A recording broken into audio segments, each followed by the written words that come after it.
男人年仅18，但他却拥有一个80岁的身体，就算当场去世都没人会意外。而之所以这样，是因为他用健康换取了世间最强的魔法天赋。别人施展魔法都需要念咒和结印，他只需意念一动便能施展。而这个人则是我创建的游戏角色。这款游戏是一个开放世界类的单机游戏，每次更新的时候，我都会登录新版本，创造全新的角色进行培养。这次我决定培养一个魔法师，所以我把初始属性点全部点在了魔法上。但这样的属性并不能满足我，于是我决定试试因果系统。这个系统可以给自己的角色加上各种负面效果，好处就是系统会补偿一些点数，拿着负面效果获取的点数加到魔法上，就能创造出究极魔法师了。不过创造出来的角色完全就是个病秧子，但我并不在意，因为这只是个游戏角色。可当游戏即将加载完成的时候，意外发生了，电脑屏幕突然涌出一道黑光，接着我就失去了意识。不知过了多久，我缓缓醒来，还没反应过来，我就被人一把提起，紧接着我就挨了一拳。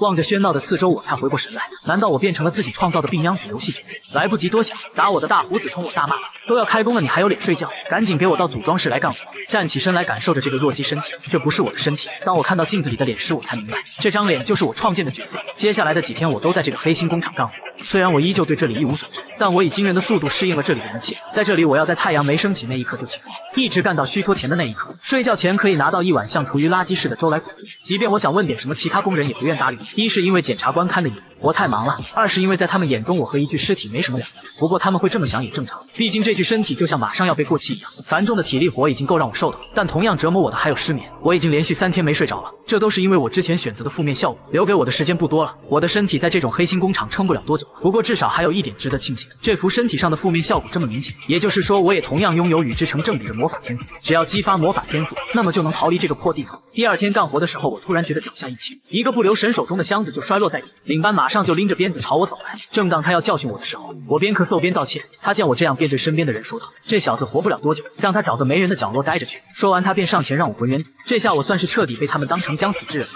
不过这对我有利无害，毕竟他们不会像对待其他人一样把我看得那么紧。要是利用这个优势掌握整个工厂的构筑，应该就能规划出一条逃跑路线。于是我决定趁着没人发现偷偷出去看看。我看着前方传来光线的大门，以为是出口，但当我走到门口的时候，却停下了脚步，因为我听到了里面有人说话：“你知道吗？组织会把我们的粉碎机卖给黑魔法师。”我听到黑魔法师这几个字后，顿时确定了这个世界真的有魔法的存在。但要怎么才能使用魔法呢？这时里面的一人拿出来一个小瓶子，他说里面是一种名为毒蛇的身体强化剂。虽然这东西有副作用，但瓶嘴的过滤器可以减少身体强化剂的毒性。这个过滤器需要魔力驱动。紧接着那个人便按下过滤器，瞬间瓶身里就出现了一个魔力光点。我看着光点，一股异常的感觉传来，下一秒我的浑身便充满魔力，体内仿佛有什么要爆炸。这是人类超越五感的第6感，第3只眼，第2个自我。我觉醒了以前从未体会过的新感觉，这熟悉又陌生的力量就是光的魔法。到了晚上，我感受着手中的魔力，是时候尽快制定逃跑计划了。在白天，我听到了他们说后天会有上面的人来收货，到时候检察官也不会看得太严，那就把2天后当成逃跑日进行准备吧。接下来的2天，我都是白天偷偷查看工厂的构造，晚上则是练习魔法，直到精疲力尽。多亏了这2天的努力，我学会了在一瞬间凝聚魔力并做出动作，而且还成功的施展出了几个基础魔法。接下来就到了上面的人来工厂的那一天，我用魔法加热我的体温，让我看起来就像是发烧了一样，这样就应该可以一个人留在房间里。而另一边的厂区检察官给了我们队长1瓶毒蛇加强剂，让他赶紧把我这个病秧子处理掉，省得被上面的人看到他们来挑刺就麻烦了。这时早起的闹钟响起，其他人全部起身洗漱，而我则一脸要死样的躺在床上一动不动。其他人见状都说我活不过今天了。而这时队长来到房间，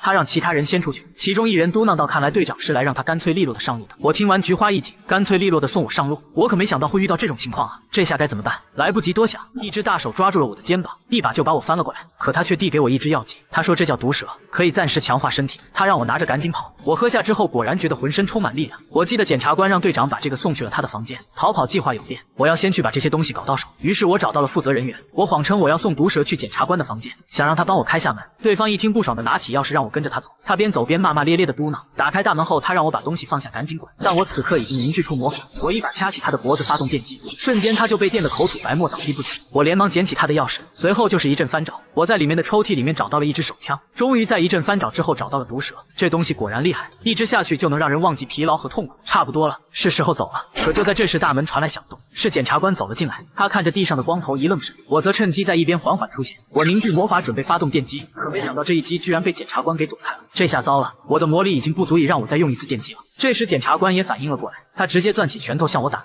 而我则直接掏出了大宝贝。检察官见状顿时举手投降，他不断的求饶，他表示我要放过他，他绝对不会把今天的事说出去，但是我能肯定他说的是假的。但即便如此，我真的能对人开枪吗？检察官指着一边的门说，那边是地下停车场，可以直接通到外面。我按照他的指示开车驶到了门口，但却被工作人员给拦了下来。我直接掏出手枪让他把道闸抬起来，对方连忙抬起道闸，随后不断的对我求饶，让我饶他一命。但我知道要是不斩草除根，必定后患无穷，所以我扣下了扳机。我设定出的坚韧不拔的精神力以及冷静和理性，压过了内疚和恐惧，让我能保持清醒。越是面对极端的情况，我越是能冷静，这就是魔法师的天赋。我终于逃出这个黑心工厂了。来到市区的我看着这里的环境，这里的所有地方都充斥着魔法，也就是说魔法对这个世界的文明做出了很大的贡献。就在此时，疲惫感袭来，为了逃命我费了太多精力了，眼下还是先找个落脚的地方吧。我找了一家旅店，在来到这里的1个小时的路程中没发现有人跟踪，开出来的车也扔了，这下应该可以休息一下。话音刚落，我就双眼一黑，倒地不起。不知过了多久，我缓缓醒来，我只觉得嗓子跟冒烟了一样。我来到旅店的冰箱里拿出了1罐啤酒，接着就大口的喝了起来。我刚觉得舒服了一点，下一刻我就觉得浑身一震，紧接着我就坐在了地上，感觉整个胃都在翻涌。现在不仅头疼欲裂，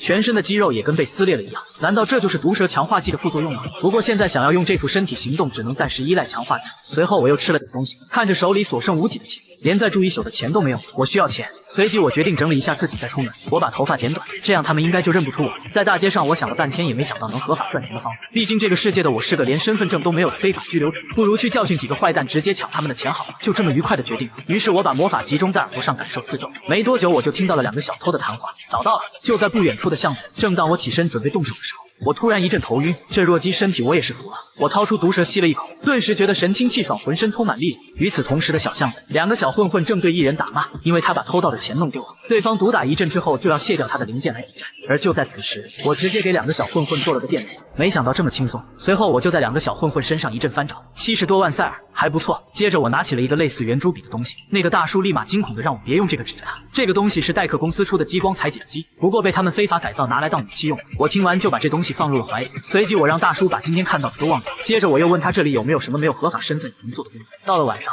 我来到了一家酒吧门口，从外观来看就是一个普通的酒吧，但这里实际上是赏金猎人的聚集地，而我也没必要暴露身份，于是我便用魔法整了一下人。这个世界能相信的只有自己。来到吧台，我直接开门见山的表示想找份适合魔法师的工作。就在此时，从里屋走出来一个女人，那个女人说自己叫杰尼，她得知了我是魔法师后半信半疑，毕竟我的细狗样子确实不像是魔法师。杰尼表示想要见识一下我的魔法，要是我只会一些低级魔法，那就进场打螺丝去了。我伸出左手凝聚魔法，霎时间雷电之力便充满了四周。杰尼直接被这一幕震惊，因为我并没有像其他魔法师一样念咒和掐诀，而是意念一动便直接发动，随后就激动的拿出合同让我签约。这是赏金猎人的工作，事成之后立刻汇款。任务目标是泰勒，他是斯凯文泽的人，3天前试图盗取阿克莱乌斯公司的安全设备，然后逃跑了。赏金是300万塞尔。我看着资料上写着拿到了血液样本，于是就让杰尼把血液样本给我。杰尼听完表示，我要是想找血法师的话，建议我直接放弃，因为那群人一单最少要收500万塞尔。走出酒吧后，我拿出血液样本放在地上，没必要去找血法师，因为我自己就会。随即我便发动魔法血炼，瞬间魔法便涌进了样本中，霎时间就从样本上凝聚出了一条狰狞的红蛇。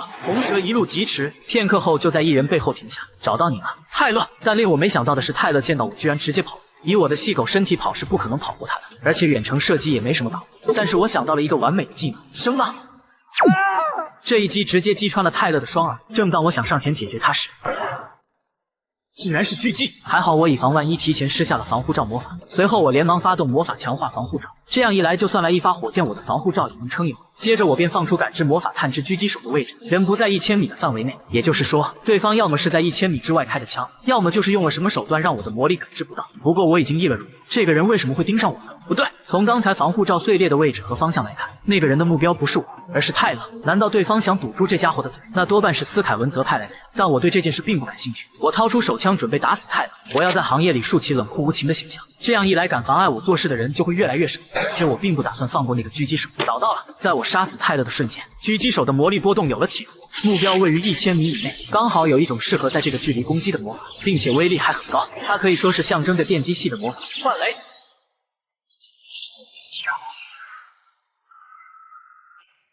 看着这一击造成的破坏，这比我之前在游戏里看到的强多了。有这种魔法在手，我完全可以对外宣称自己是雷电法王。来到狙击手所在的楼顶，对方连一点痕迹都没留下，看来他已经跑了。不过我没必要追上去，刚才那一击够给他一个教训，而且也足够把雷电法王的名号打响。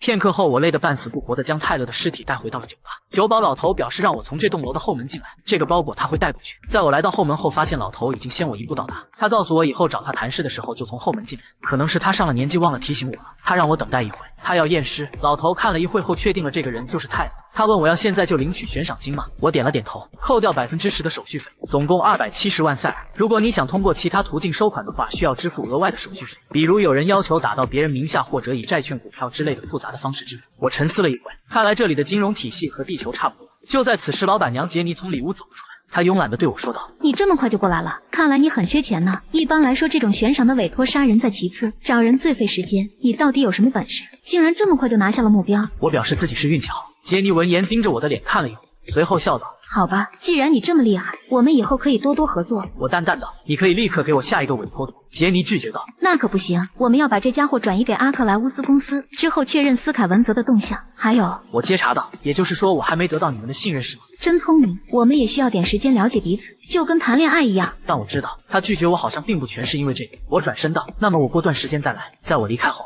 老头对着杰尼说道：“我翻进了斯凯文泽的网络系统，发现了一些有趣的东西。他们拍下了范执行任务时的画面。当杰尼看到里面的内容后，顿时让他震惊不已。而我此刻来到了这里的市图书馆，我今天想来分析一下这个世界的魔法体系。此外，在结魔系统的作用下，我的身体如同风中残烛，所以我还要找一找能够延长寿命的方法，比如和时间相关的魔法，其中的顶级固有魔法体系里说不定就有什么线索。我一口气找了好几本书，接着打开其中一本查看。第一页就介绍了魔力图腾。魔力图腾相当于魔法师的指纹，每个魔法师都有独特的魔力图腾。8级以上的大魔法师可以对图腾进行变换，确认方式为用左手食指抵住右手掌心并注入魔力。我按照书中的方法抵住右掌，下一秒我的手中就涌出了魔法，这就是我的魔力图腾了。书上说8级以上的大魔法师才能改变自己的魔力图腾，不知道8级是什么水平。施展一点魔力看他好了。随着我的魔力加深，图腾也开始随之变化。虽然我还不知道8级有多厉害，但这副身体的魔法天赋绝对没得说。就这样，我从早上一直看到了黄昏，这还真是有点出乎我的预料。我所知道的共用魔法的概念全部消失了。据我所知，魔法被分为2大类，一是固有魔法，二是共用魔法。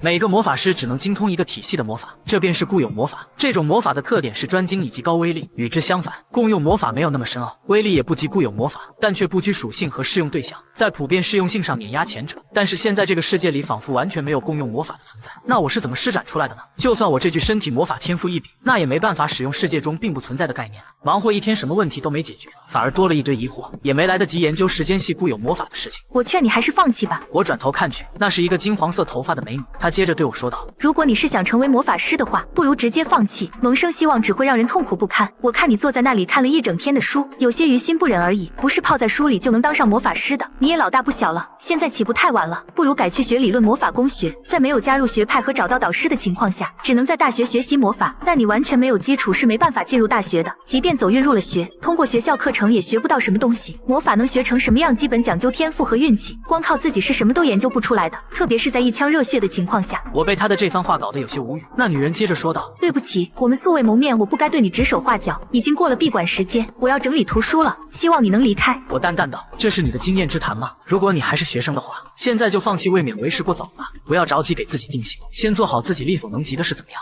那女人闻言一愣，随后愤怒地将一张名片拍在我的胸口。你这个人真是好不可理喻，我好心劝你，你就这么回应我？算了，你之后再来的话，我会帮忙看看你的实力的。我心想这是碰到神经病了。随后我看向名片，上面写着拉瓦泰伦大学元素魔法系教授爱丽丝。这女人居然是教授！我慢悠悠地离开了图书馆，没想到她看起来那么年轻，居然是教授。怎么看她都比我小。我转头看着镜子中憔悴的自己，还是先去买东西吧。我来到熙熙攘攘的菜市场，自己做饭吃有利于身体健康。就在此时，我听到了一道声音：“可以麻烦你配合一下调查吗？”我心中一惊，连忙转头看去，一个警察让正在喝酒的黄毛伸出手。我要冷静一点，应该不是来抓我的。可就在此时，突然有一个人叫住我：“喂，你是犯了什么事吗？你刚才不停地瞟向那边，活生生就是一副做贼心虚的模样。”我看着一旁拿着机器扫手掌的警察，书上说魔力图腾就跟一个人的指纹一样，原来是通过这种方法进行识别调查的呀。那女人接着问我来市场干嘛，我表示来买蔬菜，只不过刚才只顾着想别的事情，差点把买菜的事情忘记了。那女人有些失望：“什么吗？原来你是来我们店买菜的呀？”我问道：“之前这看店的不是个大婶吗？”那女人表示大婶是她请的员工。我回应道：“也就是说这些蔬菜都是你种的？”没错，种菜是我的兴趣，这些都是我种的。你竟然能为了兴趣爱好种这么多菜？看来是个富婆呀。是啊，我很会赚钱。完全分辨不出她说的是真是假。不过她真是个和这里格格不入的美人。不过管她是何方神圣都和我没关系。那你到底买不买？我表示当然要买，只不过我要想想买什么。那女人递给我一个洋葱，说道：买这个吧，这个叫加比洋葱，可以助眠。你的眼圈比熊猫还黑，应该用得上这个。我闻言便告诉她，那就给我拿2颗洋葱、5根大葱、6个青椒。那女人将我要的都装起来后，突然对我说道：你的魔力挺特别的。我心中一惊，像你这种魔法师为什么会出现在这里？我有些紧张道：我不太明白你在说什么。你应该刚来博尔坎没多久吧？否则你这么精密的图腾，我绝对过目不忘。我冷汗直冒，这女人什么来头？她不仅发现了我是魔法师，还看穿了我的魔力图腾。但下一秒，那女人就淡淡道：算了，给你，一共3万塞尔。付完款后，我连忙转身离开。难不成是因为我一直开着防护罩魔法，所以才被她发现了防护罩中流露出来的魔力图腾吗？不过警察都要用检测器才能读取图腾，他竟然用肉眼看了出来，要么是他天赋异禀，要么就是个厉害的魔法师。但不管如何，都是个让我头疼的对象。真是没想到我会被一个陌生女子看破，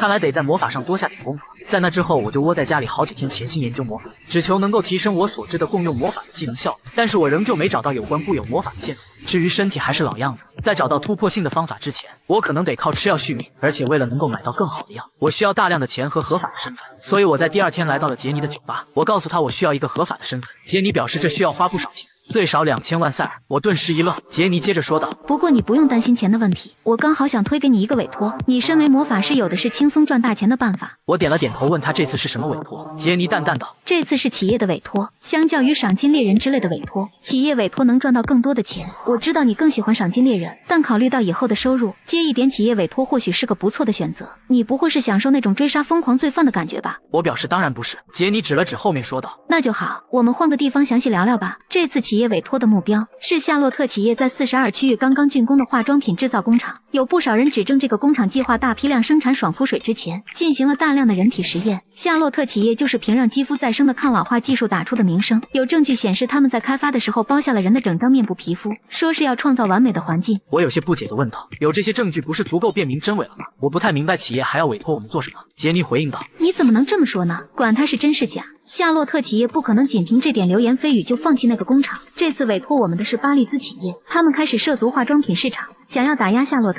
他们提出了2个任务，第一个是侵入夏洛特内部，黑了他们的网络，拿下夏洛特化妆品的制造信息，报酬是3亿5千万塞尔。要是不想接第1个任务，可以接第2个，那就是毁掉工厂，让工厂彻底无法使用。这一单是5千万塞尔。我无语道：第1个任务根本不可能完成吧？杰尼慵懒道：没错，想要雇佣技能入侵内部，还能黑掉系统的大佬，3亿5千万根本没门。巴利兹那边就是想看看能不能调出个蠢货而已。简而言之，他们的委托就是破坏工厂。我表示自己了解了，可以签约了。摧毁工厂我还是能够做到。杰尼拍了拍手，开心道：好的，我来介绍下这次跟你合作的队友吧。我有些不满，你之前可没说有队友啊。话音刚落，一道人影就从2楼跳了下来。那人一身奇怪的装束，刚一下来他就伸手对我打招呼道：嗨，你好友。我被他的造型雷得不轻。杰尼介绍道：这位是迪伦，是帅属于安塔雷斯事务所的佣兵，也是圈子里出了名的低价雇佣兵。杰尼，你怎么能这么介绍我？你不知道第一印象很重要吗？你这么介绍他会怎么看我？估计会觉得你是个蒙面神经病吧。杰尼，你这句话伤到我了。我上前跟他握了握手，自我介绍道：我叫范，是电机系魔法师。说完，我转头问杰尼为啥给我加了个队友。杰尼表示因为他觉得这次的委托不好做，所以给我加了个帮手。迪伦接茬道：我自己也没问题了，不过杰尼说还能再骗个人过来，于是我就选择了静观其变，对吧？我有些不悦道：如果下次还会安排队友的话，希望你能提前告诉我。杰尼点了点头，表示没问题。我接着问事成之后我们是平分5000塞尔吗？迪伦出声道：还要分给杰尼一部分手续费吧。这次的委托是我疏忽在先，就不收手续费了。犯了错之后改正的倒是挺快，虽然他应对的不错，但这真的是他疏忽了吗？说不定是在试探我的底线。如果他真的得寸进尺，我到时候再去应对也无妨。反正主导权已经在我手上了。好了，现在就来看一看工厂设计图吧。工厂的所在区域名为42区，与尚未开发的50号以上区域不同。40号以上的区域在设施上并没有落后于上游区域，工厂所在的42号区域也算是井井有条，就是有点荒凉。我转头对迪伦说道：杰尼好像很看重你。她可不是个会轻易放弃利益的女人，要是换做平时，肯定眼睛都不眨一下就拿走手续费。这次之所以不收，估计是觉得和你保持友好关系更加重要吧。她可从来没这么对过我。我心想，看来他很清楚酒吧里发生了什么。难道他是那种用荒诞行为掩饰内心的类型吗？这时前面的迪伦突然递给我一张名片，他问我愿不愿意收下这个。我问他给我名片干啥，迪伦表示就是想告诉我没必要在一棵树上吊死。我问他是在向我抛橄榄枝吗？迪伦竖起大拇指道：反正多认识点魔法师也没坏处，何况你过来也不会吃亏。我们事务所的人虽然都有点豪放，但有不少能打的，就跟我一样。当然，这件事不可以告诉杰尼。我被他的话逗笑，话说的倒是漂亮，也不知道你工作能不能完成的这么漂亮。迪伦自信满满的表示敬请期待。此刻的工厂内守卫并不是很严，准确来说是漏洞百出。迪伦在底下接茬道：毕竟一般来说也没人会嫌弃命长去招惹夏洛特这种大企业，要不是巴利兹委托，我才不接这种委托呢。对了，把守这里的保安都是3把的人，他们不是前科犯就是小混混，在保安公司里也是性质最恶劣的，就算失手杀掉1、2个，感觉良心都不会那么痛。我转身表示准备开始吧，迪伦却让我等一下，接着他无语道：你不会打算顶着那张脸直接进去吧？就算他们警备松散，你也不用光明正大的宣告自己是谁吧？给你，好歹带着这个。我火速转身告诉他我不需要，迪伦却慌张道：你这样太危险了。我告诉他不用客气。迪伦无语道：谁跟你客气了？要是你被人盯上之后，他们追查到我头上该怎么办？我无奈的拉起衣服挡住自己的嘴，这样总行了吧？迪伦这才不再墨迹。这次的委托作战计划特别简单，在迪伦闯进工厂后侧吸引敌方视线的时候，我要通过物流仓库进入内部直接毁掉工厂。虽然计划听起来没什么特别的，但迪伦这家伙是其中的变数。迪伦先行一步动手，他一个箭步猛然窜出，瞬间他就一把抓住了其中一个守卫的头，随后狠狠地砸向地面。另一个守卫听到声音回头查看，但迪伦眨眼就瞬移到了他的身后，接着就是一肘击，仅仅2秒半他就解决了2名守卫。嚯，这小子真有2下子！他对我挥了挥手说道：先搞定了2个我。然而他刚说完，另一边的货车旁就传来了报信的声音，在货舱附近出现了戴着头套的可疑人物。听着那边传来的惨叫声，是我杞人忧天了。看来杰尼的眼光还是不错了，我也该开始了。我吸了一口毒蛇，随后奔着仓库走去。门被锁上了，我从怀里掏出激光笔，这东西总算能派上用场了。锋利的激光笔瞬间就切开了锁头，我小心地打开大门，却发现里面有一个大叔拿着手枪问我是谁。他哆哆嗦嗦地让我把手举起来，他应该是普通的保安。随即我发动昏睡魔法，瞬间那保安就浑身一震，紧接着就踉跄着晕倒在地。没必要把普通人牵扯进来。我接着发动提线木偶，那保安便自己晃动着向门口走去。我一路向下走去，同时听着外面传来的吵闹声。迪伦的诱饵作战非常成功，看来在得手之前不会有什么意外了。与此同时的外面，一名保安疯狂地对着前方开枪，但下一秒他就被一个包裹砸中。真是吵死了，没想到竟然有这么多苍蝇飞来飞去。接着迪伦上前打开仓房，但里面却空无一人。迪伦心中有些担忧，他们不会是追着我的魔法师队友去了吧？但下一秒他就看到了一道红外线瞄准了他的脚，紧接着无数道红外线对准了迪伦。只见数十名保安手拿步枪瞄准迪伦，我限你5秒内趴在地上，否则我们就开枪了。可迪伦却有些兴奋道：这阵仗可太棒了，你们这样聚在一起，算是对我工作优秀的认可对吧？再加上这样一来，我就不用一个一个去找了。迪伦像一个大狼狗一样跳入人群，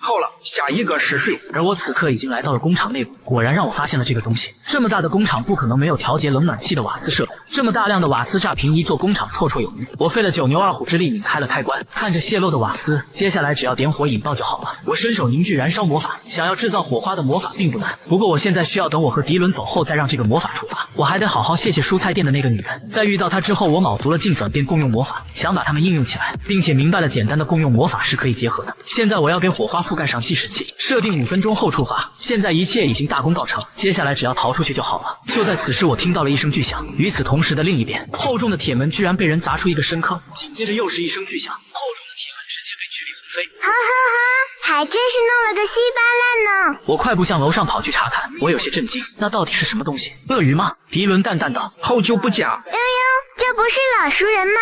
安塔雷斯那个小鬼过得还好吗？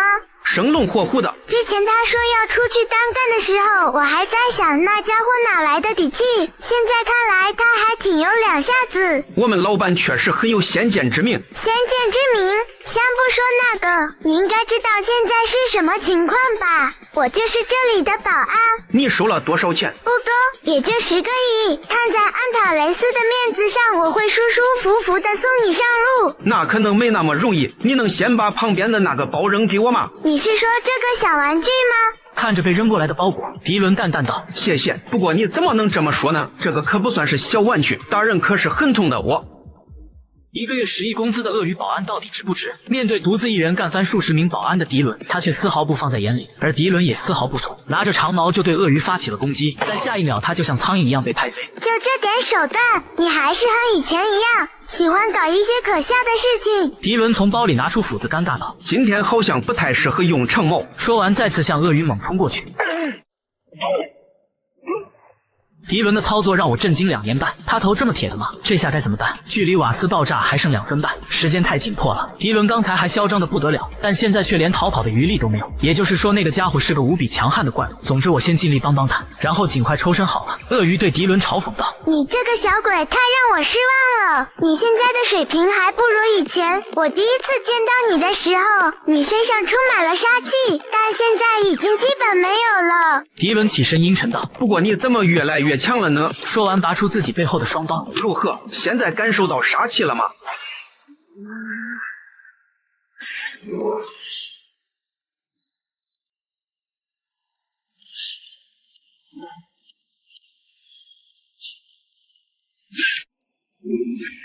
必须要更快一点了。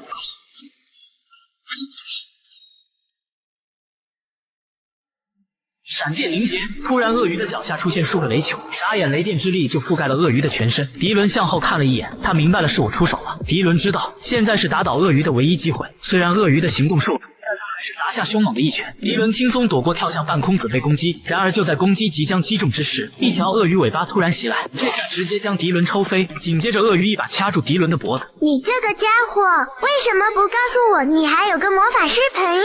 这样才有意思。他确实动了点小脑筋，不过这点伎俩还奈何不了我。先送你归西后，再去找他陪我玩。一路走好。沙包一样大的拳头向迪伦砸去，这一下挨得结结实实，猛烈的冲击力直接将迪伦击飞，连续在地上滚动了2米半才停下。这下可以去找那个魔法师了。而我此刻呼哧带喘的来到了另一处，我的闪电凝结威力都能把钢铁融化，但那家伙吃了我一招之后竟然完好无损，胜负已分。迪伦好像被打到了这附近，走了2步后，我看到了躺在地上一动不动的迪伦，这家伙还活着吗？妈妈，看来还活着，该怎么把他搬走呢？我按住自己的胸口，只能这样了。力量强化，速度强化，因为我的身体有玛纳中毒者这个特性，所以会尽量避免往体内输送魔力。但现在不是挑3拣4的时候，我扛起迪伦，必须要马上离开这里，这里马上就要爆炸了。而另一边的鳄鱼正在苦苦寻找魔法师，但找了半天毫无踪迹。就在此时，他心中一寒，他感觉到了哪不对劲。下一秒，我的定时魔法启动，剧烈的爆炸就覆盖了整座工厂。还好我和迪伦已经逃出爆炸范围。我的个亲娘啊！我感觉我浑身的骨头都断了。我转头问迪伦还能不能自己走，接着我颤抖的从怀中掏出毒蛇，随后暴风吸入补充能量。迪伦见状问道：“你在干嘛？那是身体强化剂吗？听说那玩意副作用很大，你还吸那么多？”我淡淡道：“这次的委托应该成功了吧？”接着我感慨道：“我还以为刚刚是人类和怪物之间的对决，但看你现在的样子也是个不折不扣的怪物。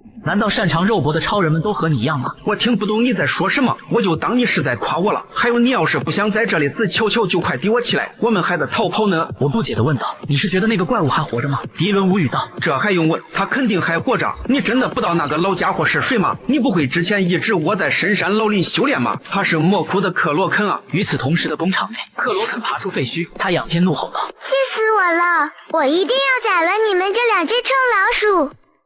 那个老家伙之前是个雇佣兵，退隐后就在魔窟当起了干部。魔窟上下都是高危罪犯和不法之徒，能够得到这种知名国际犯罪组织青睐，跻身组织干部足以证明他有多强。我有些震惊，那种怪物竟然只是干部而不是老大。正当我和迪伦想要快速跑路之时，克罗肯就杀气腾腾地追了出来。迪伦见状连忙一瘸一拐地跑路。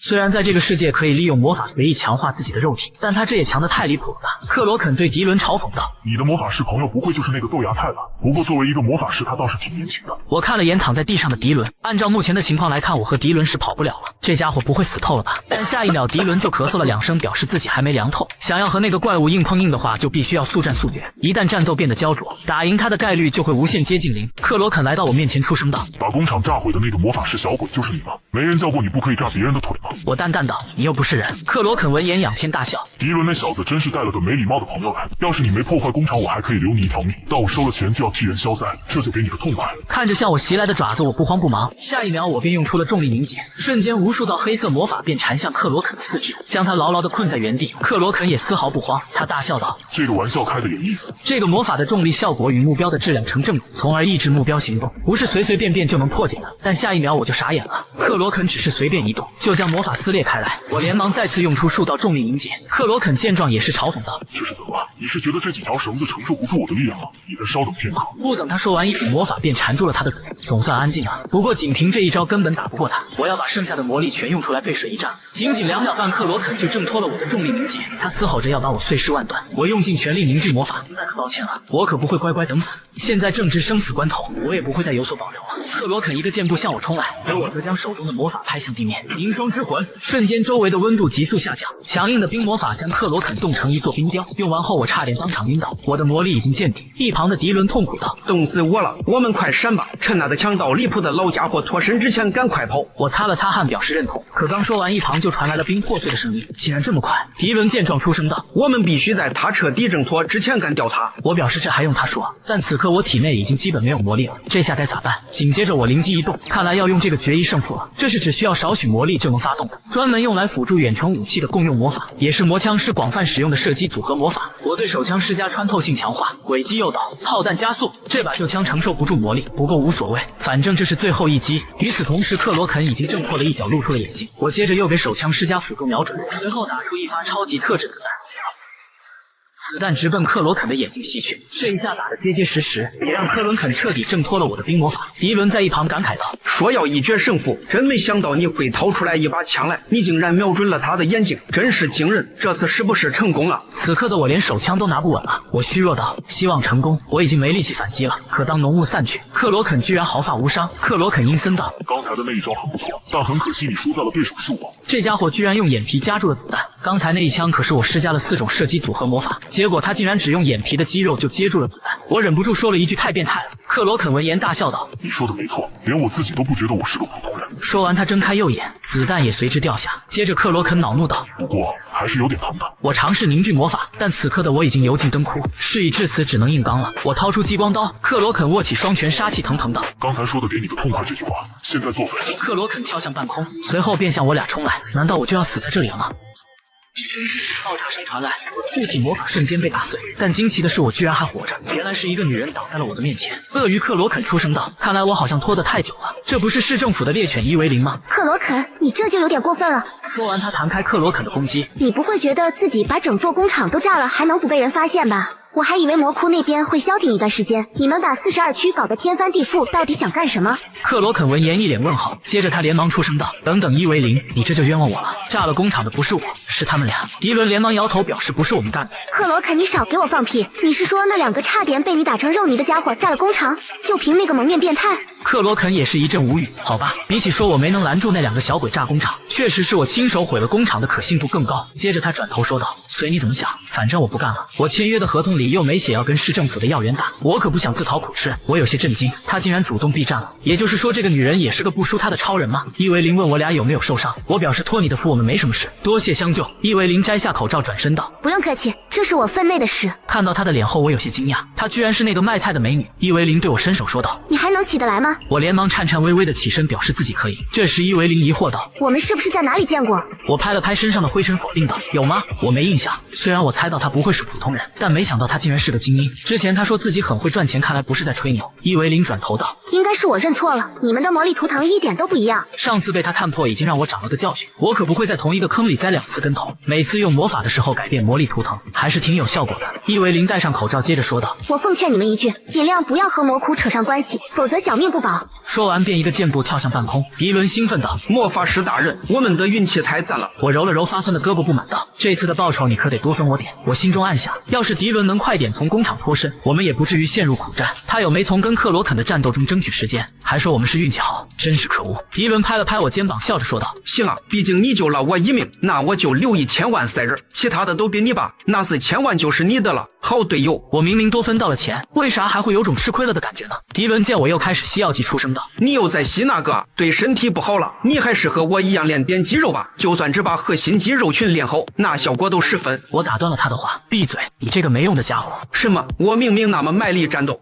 回到家后，我上吐下泻了3天3夜，就连走路都颤颤巍巍。工厂任务已经结束1个星期了，不知道是因为我身体的玛纳中毒者特性，还是因为服用了过量的毒蛇，在病倒的这1个星期里，我有整整3天没合眼。这样下去可不行，我需要能克服一切困难和危险的力量和意志。首先，我不能再吃这些加工食品了，要自己做饭好好吃，还需要买更好的药。总之，先去拿报酬好了。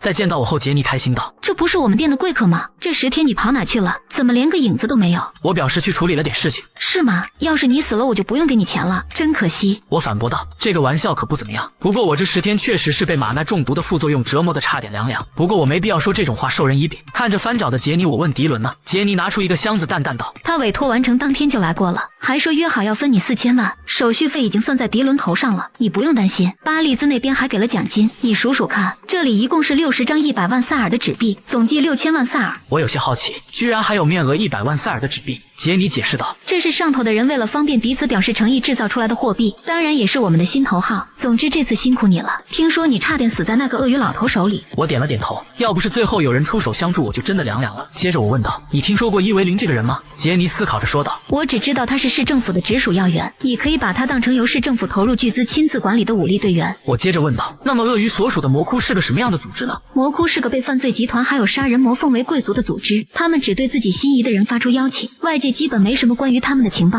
我们能知道的只有像克罗可那样本来就很有名的家伙，要是遇到他们，几乎就和遇到天灾差不多，运气不好的话可能连小命都丢了，运气好的话就能像你一样活着。不过这座城市本就如此。原来如此，怪不得迪伦面对死亡的时候还能那么淡定。这时杰尼递给我一张纸条：你上次不是问我能不能帮你伪造身份吗？我已经打好招呼了，你直接过去就行了，等你搞到身份之后就开通个银行户头和手机号吧。你知道准备这么多现金有多难吗？我收起纸条，淡淡道：不过我能再麻烦你一件事吗？片刻后，我按照杰尼给我的地址来到了一个房间，一个光头大汉转头问是谁，我表示是杰尼介绍我过来的。他对我说要先交钱，我递给他后，那人有些惊讶，居然是面额100万萨尔的纸币，这可是稀罕物，这么大面额的纸币可是专门为高级管理阶层制作的，普通的银行都很难有这种纸币，看来杰尼很看重你啊。说完，胖子便转身表示自己要先登录博尔坎的户籍系统。我问他是要把系统上的信息全部改掉吗？胖子否认道：不是，只修改最基本的信息，比如个人情报、姓名和年纪以及照片，而且并不是直接修改，只是让输出的信号自动变更而已，也就是字面意义上的伪造身份，拿来当普通的身份证没什么问题。但要是有人特地去系统上查的话，造假是会立刻曝光。不过也有更加完美的方法，那就是收买系统管理人，让他直接帮忙修改身份信息。不过这种好像需要4亿萨尔。过了一会后，胖子告诉我好了，照片可以在这里拍。接着他问我想要登记什么名字，我思考了一会说道：叫张世飞好了，我需要一个对外的身份，毕竟说不定什么时候就要抛弃犯这个身份。这也是为什么我过来的时候又易了如，想要长长久久就要做到有备无患。片刻后，我拿着身份证走在大街上，这是我穿越到这个世界后第一次拥有在这里落地生根的感觉。而我手里的身份证便是证据，虽然姓名长相统统都是假的，而且还处于身弱扶贫艰难前行的境地，但我确实生活在这里，今天才有种自己的存在被认可的感觉。我拿起手机给杰尼打去了电话，接通后我告诉他以后通过这个号码联系我就好。杰尼有些无语地说道：就算你只有想接活的时候才找我，但你办手机号花的时间也太久了吧，找遍整个博尔坎估计都没有像你这样花1个月才开通手机号的人。我看你纯粹就是个在会知道蹲在深山老林潜心修炼的魔法师。不过要是想在这个地界接活，我建议你还是找一份明面上的工作，比如那些简单的兼职，毕竟要是一个无业游民的银行账户里有一笔来路不明的钱，很容易就会被盯上，再加上你一直接活的话，钱也会越来越多，所以要未雨绸缪，你说是不是？我思考了一会，虽然我还没想好要不要继续跟他合作，但在进一步了解都市的生活方式之前，有他安排工作也不错。这次的事以后你的名声已经传出去了，说不定之后还会有人指名委托你，总之以后说不定会有符合你胃口报酬也更加丰厚的委托，敬请期待吧。说完，杰尼便挂断了电话。虽然杰尼态度温和了很多，但我现在只能和他合作，还没办法完全信任他。他一定从迪伦那边听说了我能使用冰冻魔法的事情，可他却没跟我提过。我们互相都治疗有必要的话题而已。接下来我要去办另一件事了。那天我问杰尼知不知道从哪能搞到毒蛇，杰尼接过我手中的毒蛇后说道：知道是知道，不过你之前一直都在用这种便宜货吗？这东西的副作用会毁了你的。稍等一下，我给你介绍在30到39区域做生意的毒蛇专家，也不知道你去没去过那附近，那边和这里的氛围完全不一样，那里有游乐园、度假村、港口和工业区，可以说聚集了所有占地面积广的设施。你去31区域的这个地方看看吧。我拿出杰尼之前给我的纸条，他只回答了我的问题，并没有问其他事，也不知道他是想隐藏自己的心思，等日后在我背后捅刀子，还是打算帮我保密，想和我长久合作。当然，在我们彼此把底牌亮出来前，这个问题并不会有答案，但我并不打算坐以待毙。片刻后，我来到了杰尼告诉我的地点，这是一个植物园。既然是杰尼介绍我来的，那我就以范的身份去会一会这个专家吧。这个植物园仿佛是一座巨大的丛林，博尔坎竟然还有这种地方。我按照杰尼标记的地点一路向里面走去。我走进了一个花店，花店的里面有一扇铁门，应该就是那里了。我打开大门，那是一个地下室。我顺着楼梯向里面走去，在闻到空气中的气味后，我确定了这就是毒蛇。看来没找错地方。我推开大门，里面的房间充斥着绿色气体。里面一个老头沙哑着嗓子问道：“什么人？”我淡淡道：“是杰尼介绍我来的。”那老头愣了一下后回道：“你是说在49区域卖酒的那个小丫头吗？”我点了点头。老头阴沉着说道：“真是意外，我可不记得给过他向我介绍客人的资格。”我顿时一愣，但随后老头就摇头道：“不对，我还没有钱到可以对来客挑3拣4，反正我只要能交货拿钱就够了。说吧，你来果园做什么？”我不卑不亢道：“在那之前，我想知道果园为什么会建造在植物园里。”老头拿起一朵红色的花问我知不知道这是什么。我摇了摇头表示不知道。老头解释道：“这是一种叫黑法师的植物，它拥有强身健体、疏通经络、提升精力等功效。这座植物园里到处是这种材料，我何必跑到别的地方做生意？”我点点头表示原来如此，接着从怀里掏出毒蛇，我想要和这个效果差不多的东西，你这里有吗？老头拧开瓶身说道：“是手动按键式毒蛇。”接着老头向口中滴了一滴，在品尝一会后，老头就将其吐出。这就是个廉价货呀！你为什么要找这种垃圾？而且它强化身体的效果应该也很弱。我回应道：“我觉得它有助于提升魔力。”老头闻言上下打量了我几眼：“你会使用魔力？你看起来不像是会肉搏的人。”我表示自己是魔法师。老头疑惑道：“那这就说不通了。如果你是通过用魔力提升体能来战斗的话，这种身体强化剂还有效，但如果要提升使用魔法时需要的魔力，应该派不上什么用场才对。更何况你用的强化剂这么差，效果就更别提了。虽然坊间有传闻说厉害的魔法师使用毒蛇之后有可能会得到惊人的效果，不过也不知道这个传闻是真是假。而且你年纪这么小，应该不是那种厉害的魔法师，毕竟修炼魔法要花费很多时间，不是吗？”我心中暗想，原来是这样，难怪毒蛇对我有这么强的效果。要是能得到更好的药，那绝对会让我如虎添翼。老头将毒蛇扔进垃圾桶，出声道：“总之这种垃圾效果差，对身体也不好，属于副作用很强的强化剂，你还是买点别的吧。”我表示那就给我来点价格高但副作用小的强化剂吧。老头问我预算是多少，我掏出2张100万塞尔的纸币。200万塞尔。老头接过钱后让我稍等片刻。与此同时的另一边，杰尼一脸愁容地趴在吧台前，接着他转头对酒保老头问道：“你觉得范是不是以为迪伦什么都没看到啊？看他刚刚的表现也看不出有什么端倪。”老头回应道：“应该不是，毕竟魔法师可是明察秋毫，不放过任何可能性的人。”是吧？就算是迪伦那个糊涂，但也不至于分不清电和冰吧？也就是说范不是单纯的电击系魔法师，可他为什么要对我们隐藏实力呢？老头闻言出声道：“你很看重他的能力吗？先不说能力如何，他的性格是真好。你有见过像他这样好说话的魔法师吗？”我明白你的意思，当你也不要操之过急。我们现在能做的就是给他介绍好工作。切，我也知道，那是不是给他介绍企业委托比较好？老头反问道：“你觉得这次死里逃生的范真的会觉得企业委托比较好吗？”杰尼挠了挠脸，心想：他最近看到爬行类能不犯怵就不错了。老头表示这段时间可以给他安排犯罪集团和佣兵那边的委托比较好。杰尼盯着电脑屏幕出声道：“犯罪集团好像不太合适，还是佣兵好一点，而且有和迪伦这种高手合作的经验，他应该也不会太抗拒佣兵那边的委托。要是介绍魔法师接案的话，佣兵事务所那边也会举双手赞成，毕竟还能接机和被雇佣的魔法师搭上线，对他们来说绝对是场稳赚不赔的买卖。”老头叹了口气道：“杰尼，虽然我现在受凯塞的委托帮你做事，但我不可能帮你一辈子。你很会审时度势，人也聪明，但你要记住，脾气太急会坏事的。”杰尼慵懒地比划了一个 OK 的手势，表示自己明白。老头只能无奈叹息。而我这边，老头拿出了一个箱子，表示这种强化剂很符合我的要求。这是凯修艾德107，可以强化身体、激活魔力、提升精力，效果可以持续6个小时左右。药效结束之后的副作用有头痛、呕吐，还有较低的几率咳血。副作用算是比较少的，东西也不错。怎么样？我有些无语，这么多副作用竟然还算少的吗？老头表示200万塞尔这个价位的货，这一款算是副作用最少的了。当然也有副作用更少的品种，只不过价格也会暴涨。还有你要记住，我这里的东西是实之情爱的。我敲了敲瓶嘴，出声道：“这个跟我之前用的强化剂的过滤装置不一样。”老头表示这不是按键式，而是用魔力启动的新款。我闻言回应道：“那这个和我之前用的好像差不多。”但老头却愤怒地喊了：“你怎么能用那种垃圾和我的产品比？你难道不知道他们生产的就是一堆用化学制品填充的便宜货吗？我的产品都是用特级天然草药制作的。我被这句话逗笑，接着我拿起盒子表示自己先告辞了。老头挥了挥手，喊着欢迎下次光临。与此同时的另一边，一个雇佣兵团长正在发火，他面前的桌子上摆放着2张辞职信。德雷叹气道：这个季度好不容易雇了2名魔法师，结果他们俩竟然同时走人了。一旁的红发男薇安出声道：我一开始就劝你不要太折腾他们了，队长。德雷愤怒的一拳砸向桌面，你也不是不知道，我又没让他们干过什么脏活累活，从头到尾都是把他们供起来伺候的，我只求他们撑过这个季度而已。基戴尔对一旁的光头说道：看来对那2个弱不禁风的魔法师来说，这个工作还是太辛苦了吧。光头艾克点了点头，出声道：是啊，反正事已至此，你也没必要再生气了。德雷扶额说道：可这次作战必须要有魔法师协助，我现在要去哪里招人啊？基戴尔，你要试试吗？就在此时，桌子上的手机响起，德雷接过电话，是杰尼打来的。杰尼问德雷需不需要魔法师，德雷激动道：需要，我们现在刚好需要2名。杰尼表示可以介绍一个魔法师给他。德雷闻言失落道：就一个呀。杰尼自信道：你不用担心，他可比2个普通的魔法师还要可靠，我跟你保证，这个魔法师和我迄今为止见过的魔法师都不一样。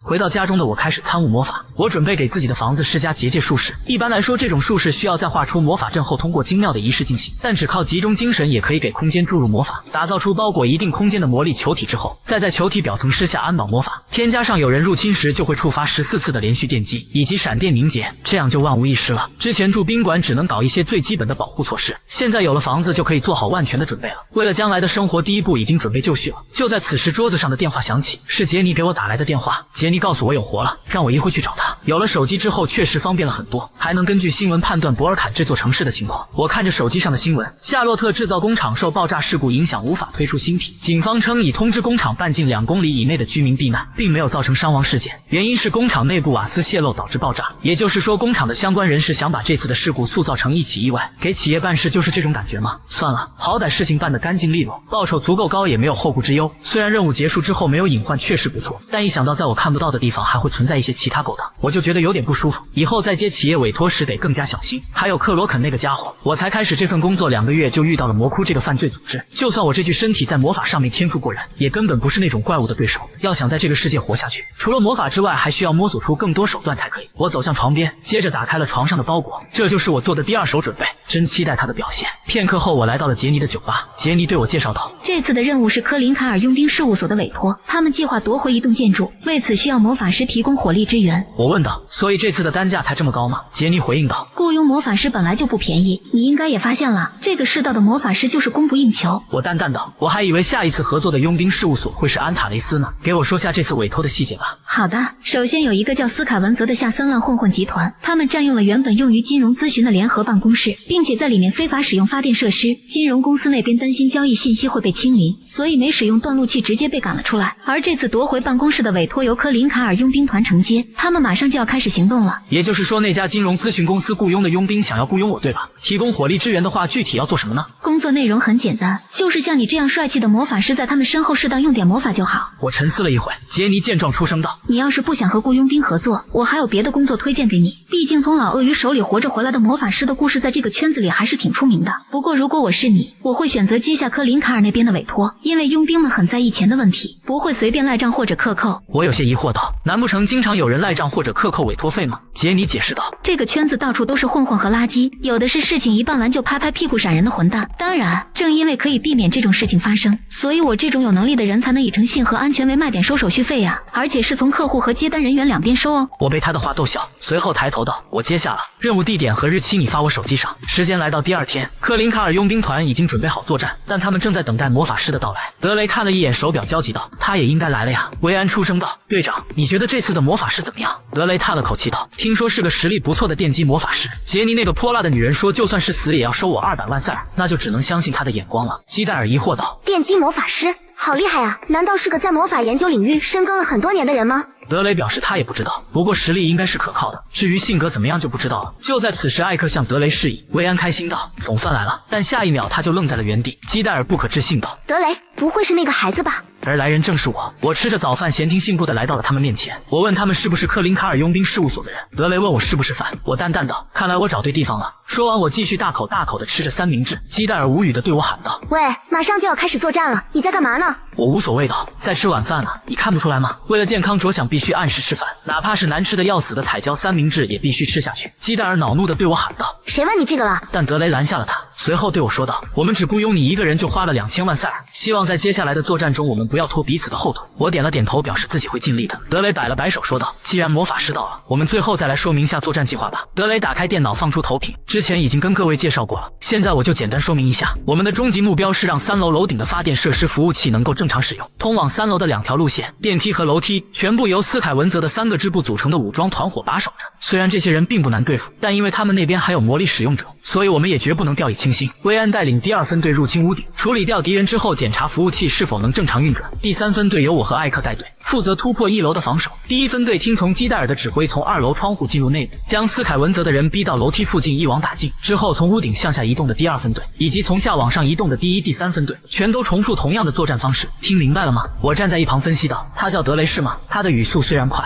但咬字清楚，而且非常沉着冷静，野战司令官的资质形容的就是那种人吧。德雷接着说道：至于魔法师的话，请你在我们第1波进攻的时候尽可能提供火力支援，之后跟着第3分队在后方支援。我点了点头表示明白。德雷见状大喊道：好了，即刻准备作战。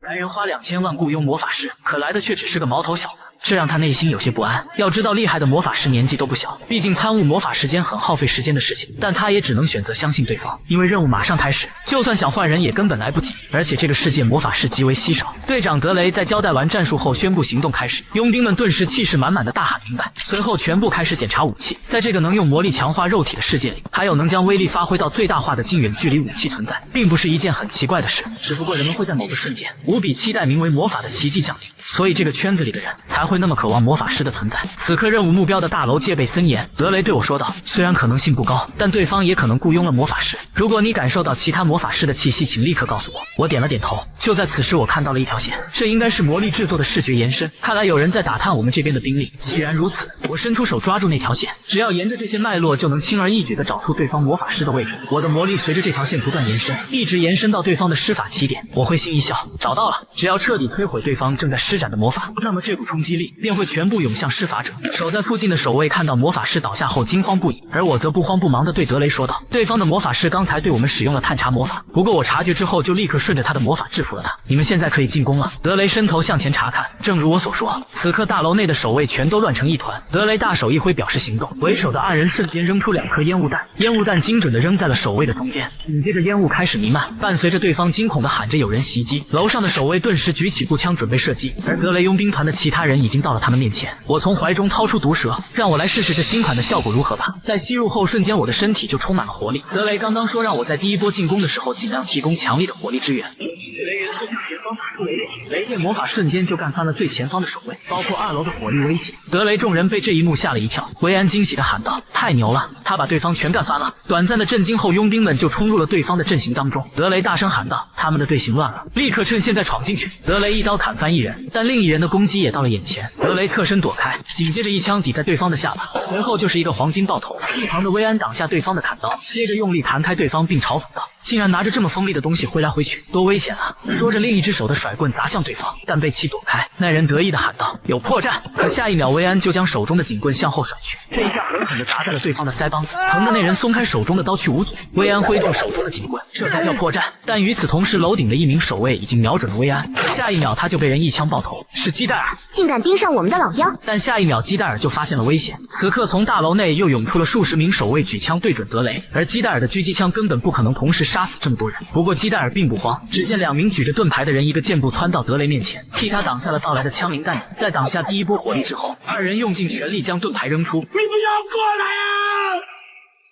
这一下成功的干翻了门口的守卫，但眨眼就又冲出来数名守卫。德雷冷哼道：速战速决吧，没有多余的废话，双方一触即发。就在此时，德雷看到了对方中间站着的人气场有些不同，但下一秒那人就消失在原地。德雷心中一惊，他冲着魔法师去了。那壮汉不屑道：那个电击魔法师就是你啊，我要杀了你逆风翻盘。他手中的军刺毫不留情地向我刺来。作为一个身娇体弱没有近战能力的魔法师，在战斗中被刺客近身了怎么办？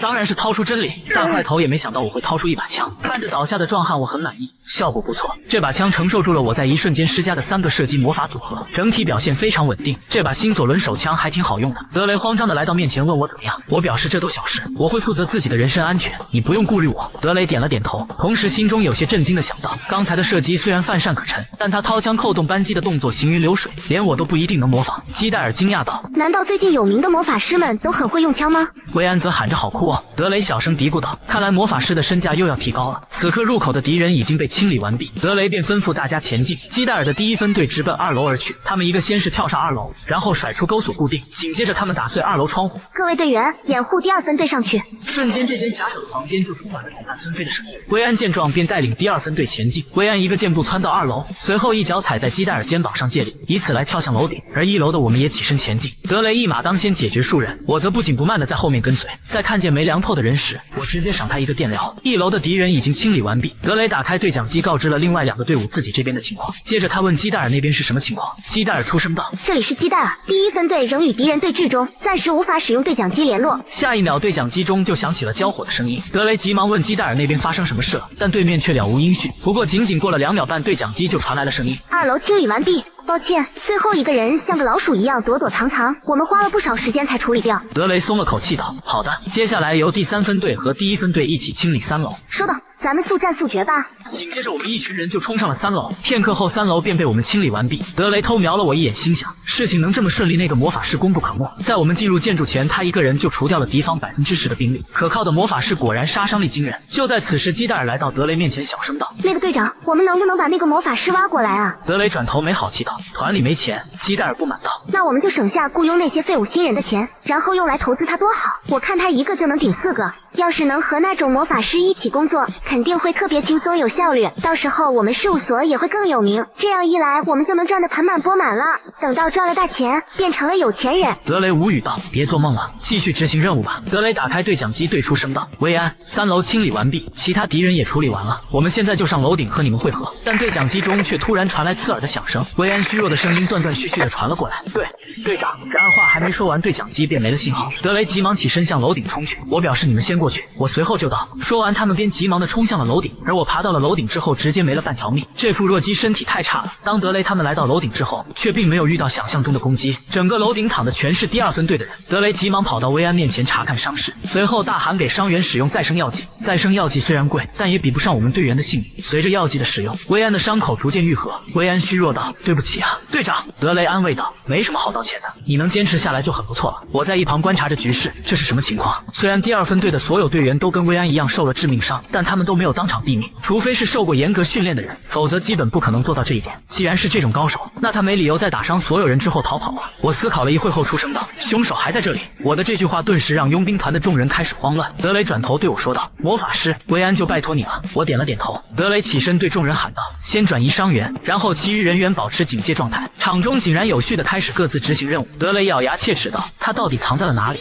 而在不远处的瞭望塔上，一道人影突然出声：真是意外呀！我猜到或许会有客人来，但没想到来得这么快。德雷举枪怒喝道：你这个混蛋，把我的团员伤成这样，还在坐在一旁看着他们等死吗？对方无所谓道：你知道我们这次行动投了多少钱进去吗？斯凯文泽召集了3个支部，榨干了所有资源来为这次行动做准备。我们强占了能连接53区域厄税金管理系统的服务器，还给几10名负责人塞了钱，才好不容易走到这一步。德雷怒斥道：你疯了？难道你们要动博尔坎市政府的储备金吗？男人冷笑道：没错，不过我们根本不需要去招惹市政府，光是如同傀儡一般的区政府就管理着数十亿塞尔的资产。只要我们选一台正规发电设施，干扰53区域电力里供给的稳定性，那系统的安保也自然会跟着出岔子。我们不过是利用一下腐败不堪的机关自身的漏洞，就这么让你不爽吗？德雷淡淡道：这个嘛，我只是觉得这门生意不适合一个退役军人来做。男人笑道：我从前线退下来已经3年多了，我还以为自己已经不再像个军人了，看来都是我的错觉。德雷表示你身上散发出的精妙杀气，就足以说明你绝不是个普通罪犯。我并不打算追究这件事的对错，也对你们斯凯文泽费了多大功夫没兴趣。我之所以会在这里，只是因为我们接了这个委托，仅此而已。男人回应道：无所谓，我当初开始的时候就没想过就此收手，因为区一个佣兵团就放弃，未免为时过早。接着他向身后伸手，掏出了一颗红色弹药。德雷连忙下令开火，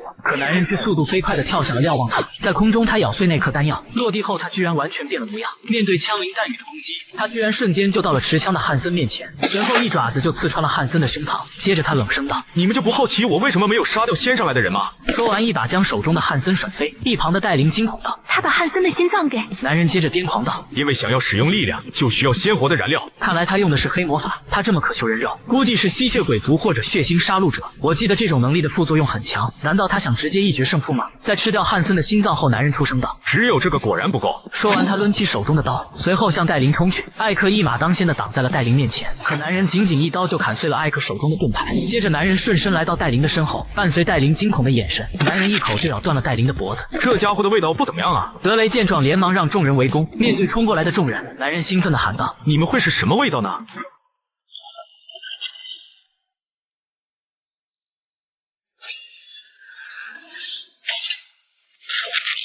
继续射击，不要停！挨了数枪的男人居然毫发无伤，他癫狂道：“就这点雕虫小技，根本不可能杀死我！”眼看着基戴尔就要被杀，一道惊雷猛然地劈在了男人的身上，正是我用出的幻雷。由于我刚刚那一击成功调节了攻击范围和魔法用量，避开了佣兵团和发电设备，对方只要能用肉眼或知觉觉察到落雷那一刹那的前兆，就能避开这一招。如果对方避开了落雷，那他下一个目标就是我。下一秒，男人的攻击就到达我的面前，但被我的防护罩挡下。我向后躲避，他果然冲着我来了。我早就料到他会这样，所以并没有强化防护罩，而是让防护罩在破碎的瞬间吸收冲击力。反应过来的基戴尔众人继续努力压制。男人终于有些认真，即便挨枪子，我也要趁现在解决那个魔法师。能使出像落雷那种招式的家伙实在是太危险了。我掏出左轮施加强化魔法，让我能在瞬间打空所有子弹。炮弹一样的子弹打出，子弹又在半空分裂，分别打向不同部位，眨眼就贯穿了男人的五脏六腑。这一击终于让他受伤。在使用了幻雷之后，我就一直在做准备，但一枪并不足以打倒他，我必须再来一招才能了结他。这副身体太弱了，一个小失误就能让我丢了性命。但经过最近那些委托的洗礼，我彻底明白了有时候不能畏惧近战。我上前狠狠地抓住了男人的下巴，随后发动超强电击。男人被我电得痛苦哀嚎，但他还是一把抓住我的手掌，冷笑道：“就这点伎俩还杀不死我？”我淡淡道：“还撑得住是吧？”我的电击要是换成普通人，他的头早就被电成灰了。不过之前还有个用眼皮接子弹的家伙，这家伙的脑袋能扛住电击好像也没有那么不合理。我再次举起枪对准男人，随后2发加强子弹打出。男人撕心裂肺的捂着伤口惨叫，他癫狂地对我喊道：“别让我抓到你，不然！”但下一秒，德雷众人便冲上来，将男人死死地按在身下。男人疯狂挣扎，但却动弹不得。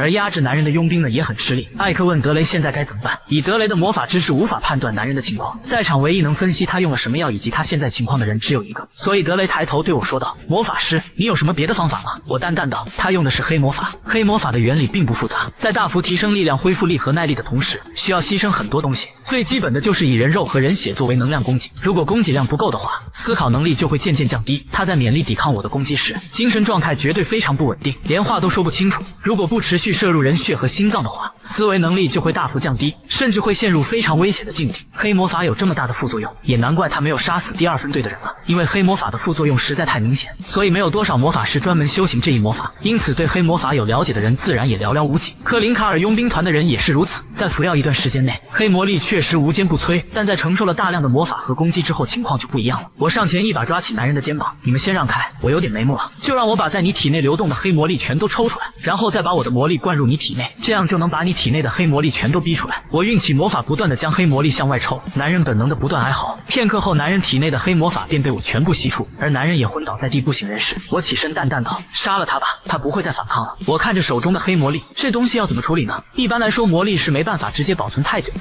因此人们会用与之相匹配的特殊容器进行保管。但我现在既没办法立刻做出容器，也找不到这种东西。要是能保管起来的话，说不定就能一探黑魔法的奥妙之处了。一直拿着不放，也只会白白消耗我的魔力。虽然有点可惜，但还是算了吧。一旁的薇安对我夸赞道：“你真的好厉害，难道你真的是天才吗？我离你那么远都能看到你的魔力，我这辈子还是第一次看到这么强的魔力控制能力。今天我算是知道自己的魔力有多么登不上台面了。”我有些震惊，他在很远的地方都看到了我使用魔力。克林卡尔佣兵事务所里没人发现我抽走了那个人的黑魔力啊！如果他所言非虚，那他或许先天拥有非常敏感的魔力感应力，说不定他的天赋不在冲锋陷阵，而在驾驭魔法上。薇安起身说道：“我也见过不少因为自己是魔法师就沾沾自喜的人，但从没有一个人能够像你一样细致的操控魔法。要是我能模仿一点点你的动作，我是不是也能变强一点点呢？”我问他想不想成为魔法师，薇安思考道：“其实我之前觉得在佣兵团工作就很不错，至于现在的话我也不太清楚。”我心中暗想，我明白他想要什么，可现在我也只是在凭借天赋苟活而已。不论我多么努力的去融入他们，我也始终不属于这里。我拍了拍薇安的肩膀，出声道：“我觉得德雷是个不错的老大，最起码他的建议应该比我这种人能给你的好得多。毕竟开创自己的事业可不容易。还有，如果你已经确定了目标，那去找一下杰尼或许也是个不错的主意。”此刻佣兵团的众人都在打扫战场，在看到我来后，德雷向我鞠了一躬，对我表示感谢。我回应道：“不过还是发生了伤亡，实在是令人遗憾。”德雷叹了口气道：“这也是没办法的事，我们这一行本来就是在刀尖上舔血。”我看向地下的男人出声道：“你们采集完他的血液之后，能把他送到杰尼那边去吗？”德雷闻言一口答应了下来。随后德雷拿出手机给我打了2000万报酬，手续费他也打给杰尼了，让我帮忙转告杰尼一声。说完，德雷递给我一张名片，这次的合作让我明白你确实实力非凡，希望下次还有机会和你合作。我接过名片回应道：“有机会的话一定会的。”接着我便转身告辞。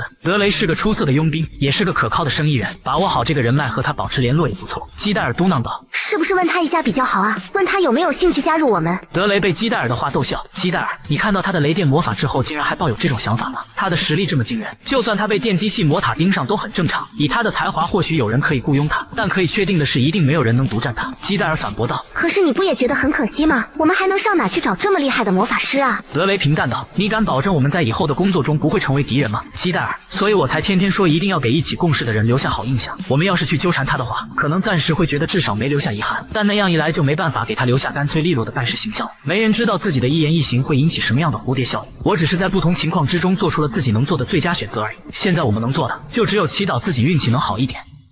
完成德雷佣兵团的任务后，我来到了杰尼的酒吧。刚一进门，迪伦就伸手跟我打着招呼：“快看是谁来了，这不是我的队友吗？”我没好气道：“谁是你队友啊？”迪伦见兮兮的凑到我面前出声道：“哎呦你干嘛？好伤人哦，我也会伤心的，也让我多个名人朋友嘛。”我有些疑惑：“什么名人？”迪伦解释道：“听说你这次和德雷佣兵团干了一票大的，杰尼兴奋得不得了。”话音未落，迪伦就被杰尼爆头。别理那个废话精，你这次和德雷佣兵团合作的感觉如何？我淡淡道：“也没什么特别的，比起对付克罗肯那个怪物，这次的任务简直太轻松了。斯凯文泽的那个干部也很好对付。听说那个人是退役军人，如果是51区域的干部，那他是什么水平我还是有数的。”迪伦接茬道：“不过斯凯文泽的人也不全是废物，有不少人就是因为掉以轻心才在他们手里栽了大跟头。”我问杰尼他们的核心首脑人物很厉害吗？杰尼回应道：“是的，不仅是那些干部，就连各支部部长之间的实力差异也很大，尤其是要小心20到29区域的斯凯文泽支部部长们。”我心想，既然杰尼特意强调，那我还是记在心里比较好。接着杰尼开心地对我说道：“先不提那个，你知道吗？这次的事情在圈子里都传开了呢，也就是说会有越来越多的客人来找那个会幻雷的魔法师，所以我也为了我们的大魔法师吃了点苦头。这些就是这个星期指明要找你的委托，你选一个感兴趣的吧。还有这个是你让他们采集的血液。”我有些意外，居然这么多指明要我办事的吗？这也就代表有很多人特别渴望能请到实力高强的魔法师，所以我们以后保持长久的合作关系吧。我还可以破例帮你减免手续费哦。杰尼，你也太偏心了。一旁的酒保递给我一杯酒，表示这是送我的。我对此表示感谢。迪伦见状出声道：“我也要一杯一模一样的。”杰尼却伸出手表示10万塞尔。杰尼，你真的要这样对我吗？20万塞尔。片刻后，我回到了家中，开始上吐下泻，感觉五脏六腑都在翻涌。不过也没办法，要想减轻毒蛇的副作用，最好还是把酒吐出来。这副身体真的太垃圾了。虽然我好想立刻休息，但杰尼那边催得太急，他给我的那几个委托日期都撞在了一起，等我选完一个，其他的都得拒绝，所以我得快点挑。我翻着手中的委托单，有私人保镖委托，还有不少佣兵事务所的委托，协助研究所进行实验的委托，甚至还有斯凯文泽的委托。我可是毁了他们组织的计划，他们完全不在意这一点吗？这群家伙真是不太正常。杰尼不可能不知道这一点，他应该是故意留给我看的。他还挺调皮的，除去私人委托、佣兵事务所和犯罪团伙的委托，以及时间比较仓促的委托之外，剩下的就只有一家制药公司了。我最近多了个经常浏览的网站，那就是市政府运营的线上公开拍卖点，这里基本应有尽有。而我最关注的就是斯坦尼亚制药公司的一级制造灵药斯塔莫尼亚，售价高达1亿元。它是灵药之中更接近工业制品的一种产品，实际的功效也只有增长体力而已。但我现在并没有资格挑3拣4，我现在最迫切的需求就是缓解这副身体的负面效果。看来要接阿莫纳制药公司的委托了，哪怕搞不到灵药，能找到点解决安眠药问题的线索也不错。而且比莱诺姆自治区使团确定在2个月后访问博尔坎，从那以后过了1个星期，我没有立刻接下阿莫纳制药公司的委托。为了确认射击辅助魔法的威力，我开始抓捕起了悬赏犯。我的辅助射击魔法威力还不错，不仅威力不小，还很省魔法。在我拥有足够的魔力之前，射击魔法应该能帮上我的大忙。不过射击辅助魔法也不是全能的，就算用了这种魔法，也只能让射击变得更快更强而已。如果学了辅助系固有魔法，那就能提升战斗力了。但现在要考虑的不只是这一点。接着我来到了杰尼的酒吧，杰尼抬手道：“你要接阿莫纳制药公司的委托对吧？时间紧迫，快把东西给我。”我拿出委托托单，问他是怎么知道的。杰尼淡淡道：到今天为止还有效的委托就只有这个了。还有，我觉得你好像莫名对药很感兴趣。杰尼接过委托单后便开始打电话。就在此时，一道声音响起：你就是杰尼说的那个新客人吧？我问他认识我吗？对方表示当然认识。你不就是那个赫赫有名的电击魔法师吗？现在这个圈子到处都是你的传闻，还有人说你是个眼里只有钱的赏金猎人，到处抓捕一些小角色。他说的没错，我最近确实一直在抓悬赏犯赚钱，被他们这么说我也不冤枉。男人接着说道：不过这个形容也没有恶意，会被这个城市悬赏的人大多可以分为两类，一个是今朝有酒今朝醉的小杂鱼们，另一个则是不在乎自己被盯上的大人物们。我回应道：还真是极端的分类。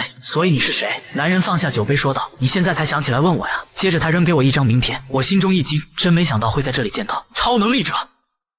对方操控着名片向我飞来，我淡定的接下。男人接着说道：叫我塞巴斯蒂安就好，我和杰尼算是同行。看着手中的名片，我没有察觉到他有什么准备动作，也没有感知到魔力，估计他是使用精神力的魔法师吧。我放下名片出声道：你是使用念力的超能力者吗？塞巴斯蒂安笑道：这还用问吗？我都在你面前展示自己的能力了，看来那个说你在外地修炼的传闻是真的了。杰尼一把拿走葡萄酒。塞巴斯蒂安，你不是说自己喝完就走吗？干嘛来招惹我的客人？你用这种手段可就没意思了。塞巴斯蒂安摆摆手道：你先别激动，虽然我把名片给了他，但我也有东西要给你这位精灵的小姐。杰尼接过后有些不满道：召集令？怎么偏偏这时候发布召集令啊？离比莱诺姆自治区使团访问不是还有2个月吗？结果现在就发布召集令了。塞巴斯蒂安接茬道：确实有点古怪，据说是在某个地方要员的大力推崇下才会这么快发布，是我昨天看到的新闻内容，看来好像是因为比莱诺姆自治区的使团要来访，所以市政府给个体户下达了召集令。不过看他们俩的神色，这个召集令应该来者不善。塞巴斯蒂安起身表示告辞，接着对我伸出手说道：你要是想试试别的工作，可以随时来找我，我会用和杰尼不同的方式给你不同的报酬。真是个狡猾的家伙，不过他在有钱人和企业家面前耍嘴皮子的本事确实很厉害，你要是想接私人委托的话，确实可以找找他。我问道：难道你不拦着我点吗？杰尼无所谓道：难道我拦着客人就不会走了吗？接着我问委托的事怎么样了，杰尼表示那边的人马上就来。片刻后门口就传来了脚步声，一个看起来很斯文的男人问这里是不是杰尼酒吧。杰尼向里面一指说道：跟我来吧，我们进去聊。看着这里的设施，我问杰尼有这种地方为啥不早告诉我。杰尼没好气道：你还好意思怨我？还不是因为你每次接了委托就直接走人吗？不说那些了，我叫杰尼，他叫范。对面的男人唯唯诺诺道：你们好，我是阿木纳制药公司的销售主管卢安，时间不多，我就开门见山了。接着他拿出一份合同递给我说道：既然你已经决定接本公司的委托，那你应该大致了解过这次委托的内容吧。我表示内容我看过了。阿木纳制药公司现在正通过众筹研发神经镇静剂，新药能够研发成功的话，企业的净利润有极大可能会暴涨，但是总公司所在地的地方药源却想利用犯罪团伙的势力抢夺制药公司的新药专利，所以我具体需要做什么？卢安出声道：首先我要声明，与公开给外界的消息不同，本公司其实已经完成了新药研发，我们本想在地方药源知道之前把样品送到专利局的，结果公司内部有人走漏了风声。接着递给我一张照片，这是新药的样品所在地54号区域8号，希望你能帮我们拿出藏在仓库的样品，后天提交给专利局，麻烦你了。我冷声道：你叫卢安是吧？既然要把事情委托给我，就把话说清楚啊。卢安哆哆嗦嗦地问我是什么意思，我冷笑道：你在装傻吗？这不是提交完样品就能结束的事吧？杰尼也歪头出声道：对啊，你怎么只字不提犯罪团伙的事呢？你能保证他不会和犯罪团伙起冲突吗？我接着出声道：我可以神不知鬼不觉地躲起来，之后直接把样品交给专利局，你是希望我这么做吗？看卢安的反应，我终于能确定了，他们并不是想雇佣一个跑腿，而是想要一个打手。不过这群家伙还真是阴险，难道他们真觉得我会在那回样品时顺便帮他们搞定那群犯罪团伙吗？杰尼靠近我出声道：这下是不是得和他们好好谈谈条件了？接着杰尼敲了敲桌子，对卢安说道：你去问问你上司，为了让他在跑腿途中遇到犯罪团伙的时候心甘情愿把对方干掉，你们愿意开多高的价格？我们下先去等着，你放心打电话就好。出来后杰尼对我说道：对方确实的动了点小心思，不过幼稚的有点可爱了，估计是想压一压价吧。我问杰尼这次的委托难度高不高，杰尼沉思了一会说道：感觉应该不会太难，和地方药源联手的犯罪团伙规模应该也大不到哪去，估计也就100人左右吧，其中大部分成员和斯凯文泽成员的水平差不了多少，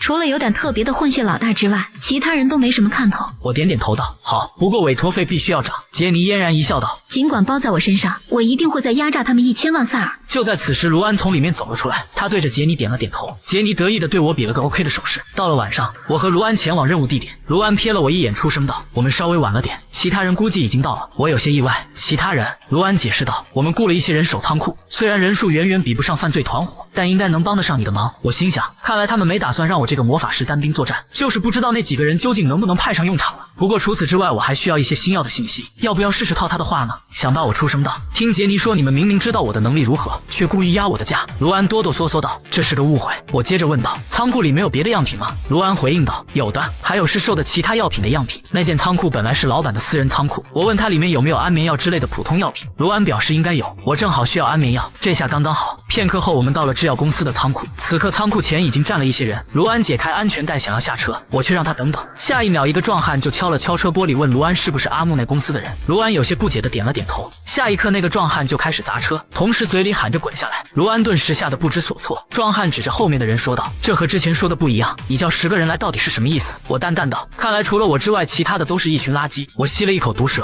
我们出去吧。既然收了你们的钱，我就不会让你们吃亏。那个壮汉见状便对我怒喝：“你是什么东西？怎么和他待在一起？他雇我们的时候可没说要对付犯罪团伙。”我被他们的吵闹声吵得脑袋生疼。我淡定的出声道：“你能安静一点吗？”那壮汉闻言顿时恼怒的指着我说道：“混蛋，你小子也完了！要是被犯罪团伙盯上，那可是插翅难逃。”我能理解他们在担心什么，让他们去对付犯罪团伙，他们肯定觉得手足无措。但是我并不想安抚他们。壮汉见我无动于衷，便挥拳向我打来。我一个侧身躲过，同时手中凝聚雷电，接着一把抓住他的后背发动电击。其他人顿时被我的操作震惊，制药公司居然还请了魔法师。顿时人群就响起了吵吵闹闹的探讨声。我没耐心听他们讨论，所以我直接让他们闭嘴。随后转头说道：“你们对犯罪团伙的事好像也有些了解，但就算在这里撒气，也只不过是白白浪费时间罢了。你不要敬酒不吃吃罚酒。”人群中突然响起一道声音，一个红头发的青年走了出来，不屑道：“魔法师了不起啊！”接着他抬起手臂，下一秒他的双手就涌出了火焰。红发轻蔑道：“你们可能不知道，不是所有魔法师都很厉害，特别是会接这种委托的家伙，绝对是因为魔力太少被魔塔赶出来了。”人群顿时议论纷纷。我被他的话逗笑，一天之内竟然遇到了2次超能力者、火焰能力者、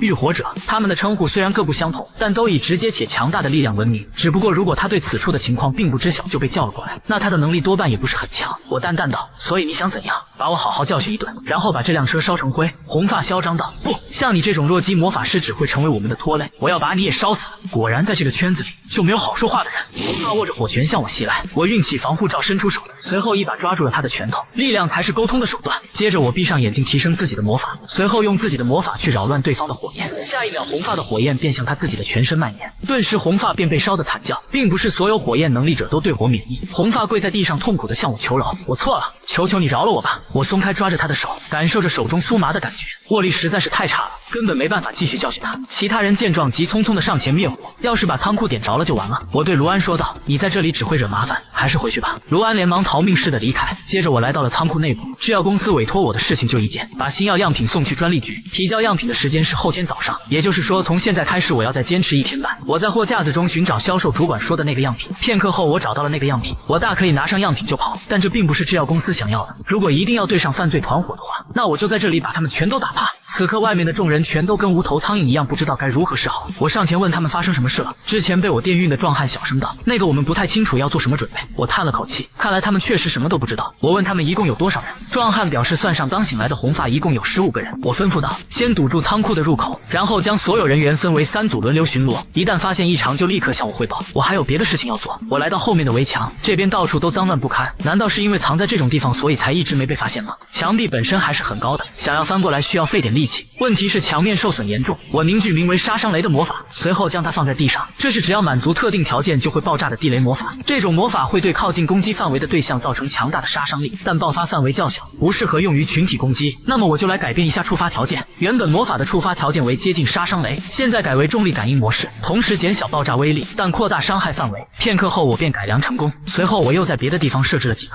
就在此时，红发来到了我面前，刚一见面他就跪倒在地。刚才是我不好，我一时被愤怒冲昏了头脑，才会冒犯你，我以后绝不会再犯。我淡淡道：“道歉就免了。”红发结巴道：“那我要怎么做你才肯原谅我呢？求你放我一条生路吧。”看来他以为我会在这次任务结束后再收拾他，虽然我没打算计较，但没必要把这件事告诉他。我拍了拍他肩膀：“你来的还真快呢，是不是不想让别人看到你跪地求饶的样子？”红发连忙低头求饶，表示都是自己的错。我闻言出声道：“好，我给你一个将功补过的机会，今晚会有客人到这里来，你要做的事情很简单，那就是在客人们的肩膀上点火，就像刚刚对我做的那样，听懂了吗？”红发表示自己明白了。我来到了仓库，我的毒蛇存货也没多少了，要是犯罪团伙分批次入侵的话，那可就头疼了。有什么问题的话，就只能开枪拖延时间了。就在此时，我听到了外面嘈杂的声音，我散出魔力感知，瞬间我的魔法便笼罩了整座工厂，半径2000米内有2个人的热气相当强，加上其他人员，大概有150个人。我淡定地站起身，外面跑进来一个人，慌张地对我说：“外面来人了。”我表示自己知道了，而且他们的移动速度也非常快，这100多人不可能都会用魔法，难道他们是开车来的？与此同时的外面已经迎来了数不清的越野车，刺眼的灯光充斥整座仓库，外面的人顿时慌乱不已，他们开始自乱阵脚了。这种时候必须稳住士气，我淡淡道：“你们就守住门就好，剩下的交给我处理。”让我没想到的是，之前那个红发居然挡在我前面，看来是刚才的威胁奏效了。不过对方为何迟迟没动静呢？下一秒我心一惊，难不成他们是声东击西？接着后面的墙就传来了撞击声，其他人顿时慌乱起来，他们不断的撞击墙，看来他们是想把整面墙撞塌，这下就能确定到底是谁能活着回去了。剧烈的爆炸声传来，一辆燃烧的越野车被炸飞到了前方。看着燃烧的越野车，我有些惊讶。虽然我强化了杀伤雷，但威力不至于这么强啊。接着我看到了地上燃烧的汽油，那不是普通的燃料，似乎有一些特别之处，看来就是它提升了爆炸威力。紧接着又有数十道爆炸声传来，被炸飞的越野车跟流星一样飞向天空。现在就是他们为自己的有勇无谋、贸然进攻付出惨痛代价的时候。就在此时，前方出现2道人影，那2个人应该就是我感应到的热气较强的2人。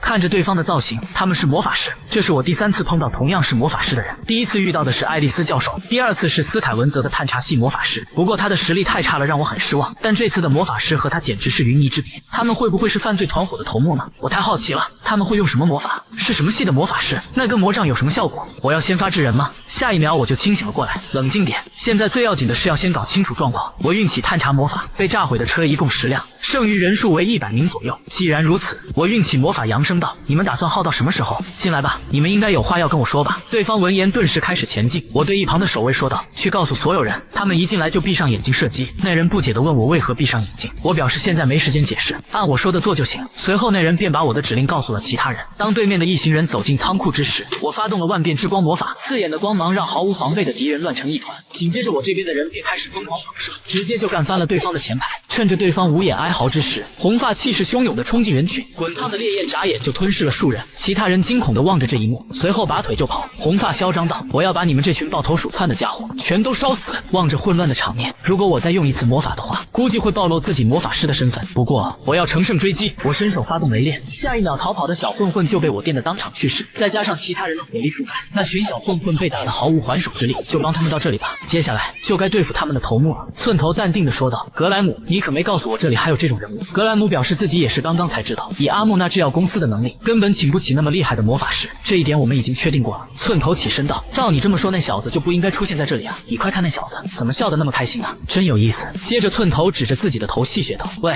你不会是个傻子吧？”我反驳道：“关你屁事啊！比起这个，你要不要先担心一下你们的手下呀？”寸头转头看了一眼，随后无所谓道：“不用管他们，反正他们就是一群一次性的垃圾而已，在这里直接把他们全清理掉也不错。我也是时候放下那些包裹远走高飞了。”我退进仓库，格莱姆出声道：“卡尔，少说废话。”卡尔反驳道：“怎么了？他一看就弱爆了，反正他等下就死了，现在跟他聊一聊也无所谓吧。”格莱姆不满道：“你要是再这么不听指挥，我们会重新考虑要不要雇佣你。”看来那个魔法师不是犯罪团伙的人，而那家伙是想抛下团伙的老大，毕竟人往高处走，看来有人给他开了更好的条件。果然有人的地方就有江湖，在哪里都一样。卡尔见我冷笑的样子，咬牙切齿道：“你快瞧瞧他那副得意的样子，从刚才开始他就一个人在那里笑个没完，赶快干掉他，找到样品吧。”格莱姆运起魔法满意道：“这就对了，我们没必要拖太久。”格莱姆手中的魔杖散发紫色光芒，随后一道屏障凭空出现，我看到了他魔力的质感和流向，就连他的一举一动都能被我捕捉到。这是结界魔法，他是想截断我的去路吗？我可不会坐以待毙。我从怀中掏出左轮，随后一发子弹打出，直接击碎了格莱姆的魔法。卡尔见状嘲讽道：“就算你再怎么觉得他是个弱鸡，但他也不可能乖乖束手就擒啊！”格莱姆愤怒地喊道：“你这个半吊子魔法使用者，竟敢毁了我的魔法！”我淡淡道：“魔法使用者，你这是在骂我吗？”格莱姆对卡尔训斥道：“你连和魔法师战斗时的基本常识都不懂吗？你要好好保护我！”卡尔嘲讽道：“关我屁事！真是好笑，他不就开了一枪吗？你至于怕成这样吗？他还没用魔法呢。”格莱姆底气不足道：“他有可能会先用魔法呀。”卡尔淡定道：“格莱姆，他应该就是操控光或者雷电的魔法师，这种体系的魔法师用起魔法来，那光芒想挡都挡不住。你不也知道吗？看他们的样子，我终于明白了，他们为什么会在我面前这么松懈。一般来说，操控光的魔法都具有强大的威力，但与此同时，这类魔法也有明显的可视性。由于大部分的光系魔法都有前兆，所以高手们仅凭这点就能轻松应对。当然，这些只适用于普通的魔法师，而不是我。”卡尔自信满满道：“只要他有要用魔法的动作，我就冲上去把他撕咬个粉碎。”看着卡尔的虎牙，我想起了杰尼的话。杰尼说黑帮的老大是混血，难怪他会直接露出杀气，差不多可以动手了。我出声嘲讽道：“刚才光线太暗，我都没发现，现在我才看出来，原来你是一只二串子啊！”我捏着鼻子嫌弃道：“你身上恶心的狗味都传到我这里来了，好歹洗个澡吧。”卡尔气得浑身哆嗦，接着他阴沉道：“你可真是伶牙俐齿，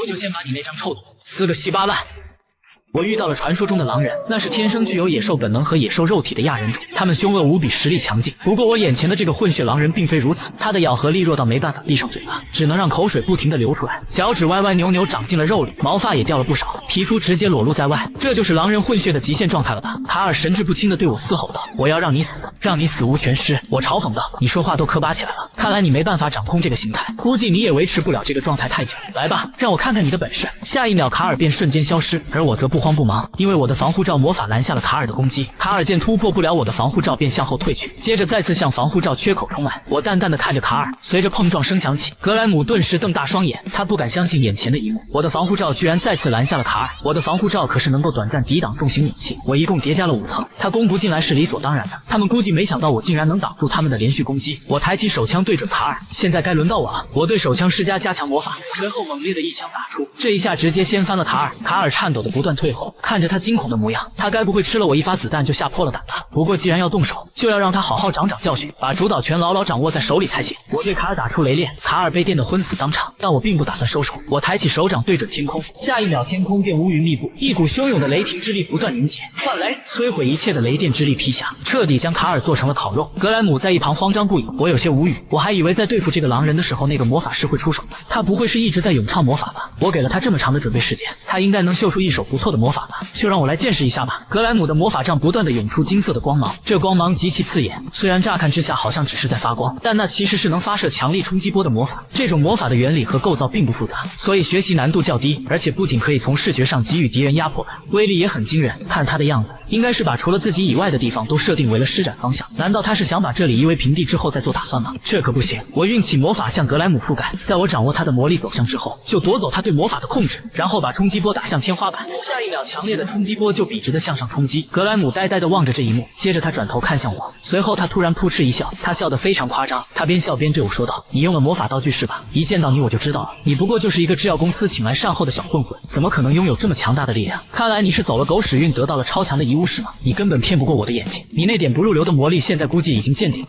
现在轮到我大显身手了。”我有些无语，这家伙该不会是想通过胡言乱语让我放松警惕吧？不然就是在看到卡尔被我打得伤痕累累之后，误以为我在使用魔法道具之类的宝物吧？不对，他已经被自己的表情出卖了，疯狂颤动的瞳孔，还有额头上的冷汗，都在证明这个家伙很惊恐。刚刚跟我交手之后，他一定满脑子疑惑，如果我是凭自己的实力施展出击倒卡尔的落雷的话，以及在一瞬间就打飞他冲击魔法的招式并不是出于偶然的话，那这些疑惑就会把他逼到绝境，让他在无法确信的情况下陷入恐惧。也就是说，我眼前的这个人是一个连自己的感觉和判断都不相信的蠢蛋。看来我没必要再听你胡言乱语了。暗影突袭，瞬间数道阴影就涌向了格莱姆，眨眼黑线就缠住了格莱姆的双脚以及他的双手。格莱姆还没反应过来，他的双手便被活生生勒断。格莱姆跪地惨嚎，望着地上的双手，他有些不敢相信，这家伙一定很想知道我是怎么做到的。从他们踏进仓库范围时起，我就在准备这一招影子系共用魔法暗影突袭。虽然这一招能在伸手不见五指的环境中发挥出最隐秘的威力，但施法者只能操控脚底投射出的影子，而且影子扩散速度也非常慢。但是如果是在黑暗的仓库使用这一招的话，上述的限制就统统不成问题了。再加上他一开始就认定我是电击系魔法师，反倒对我使用其他魔法提供了便利，而且还能不被他起。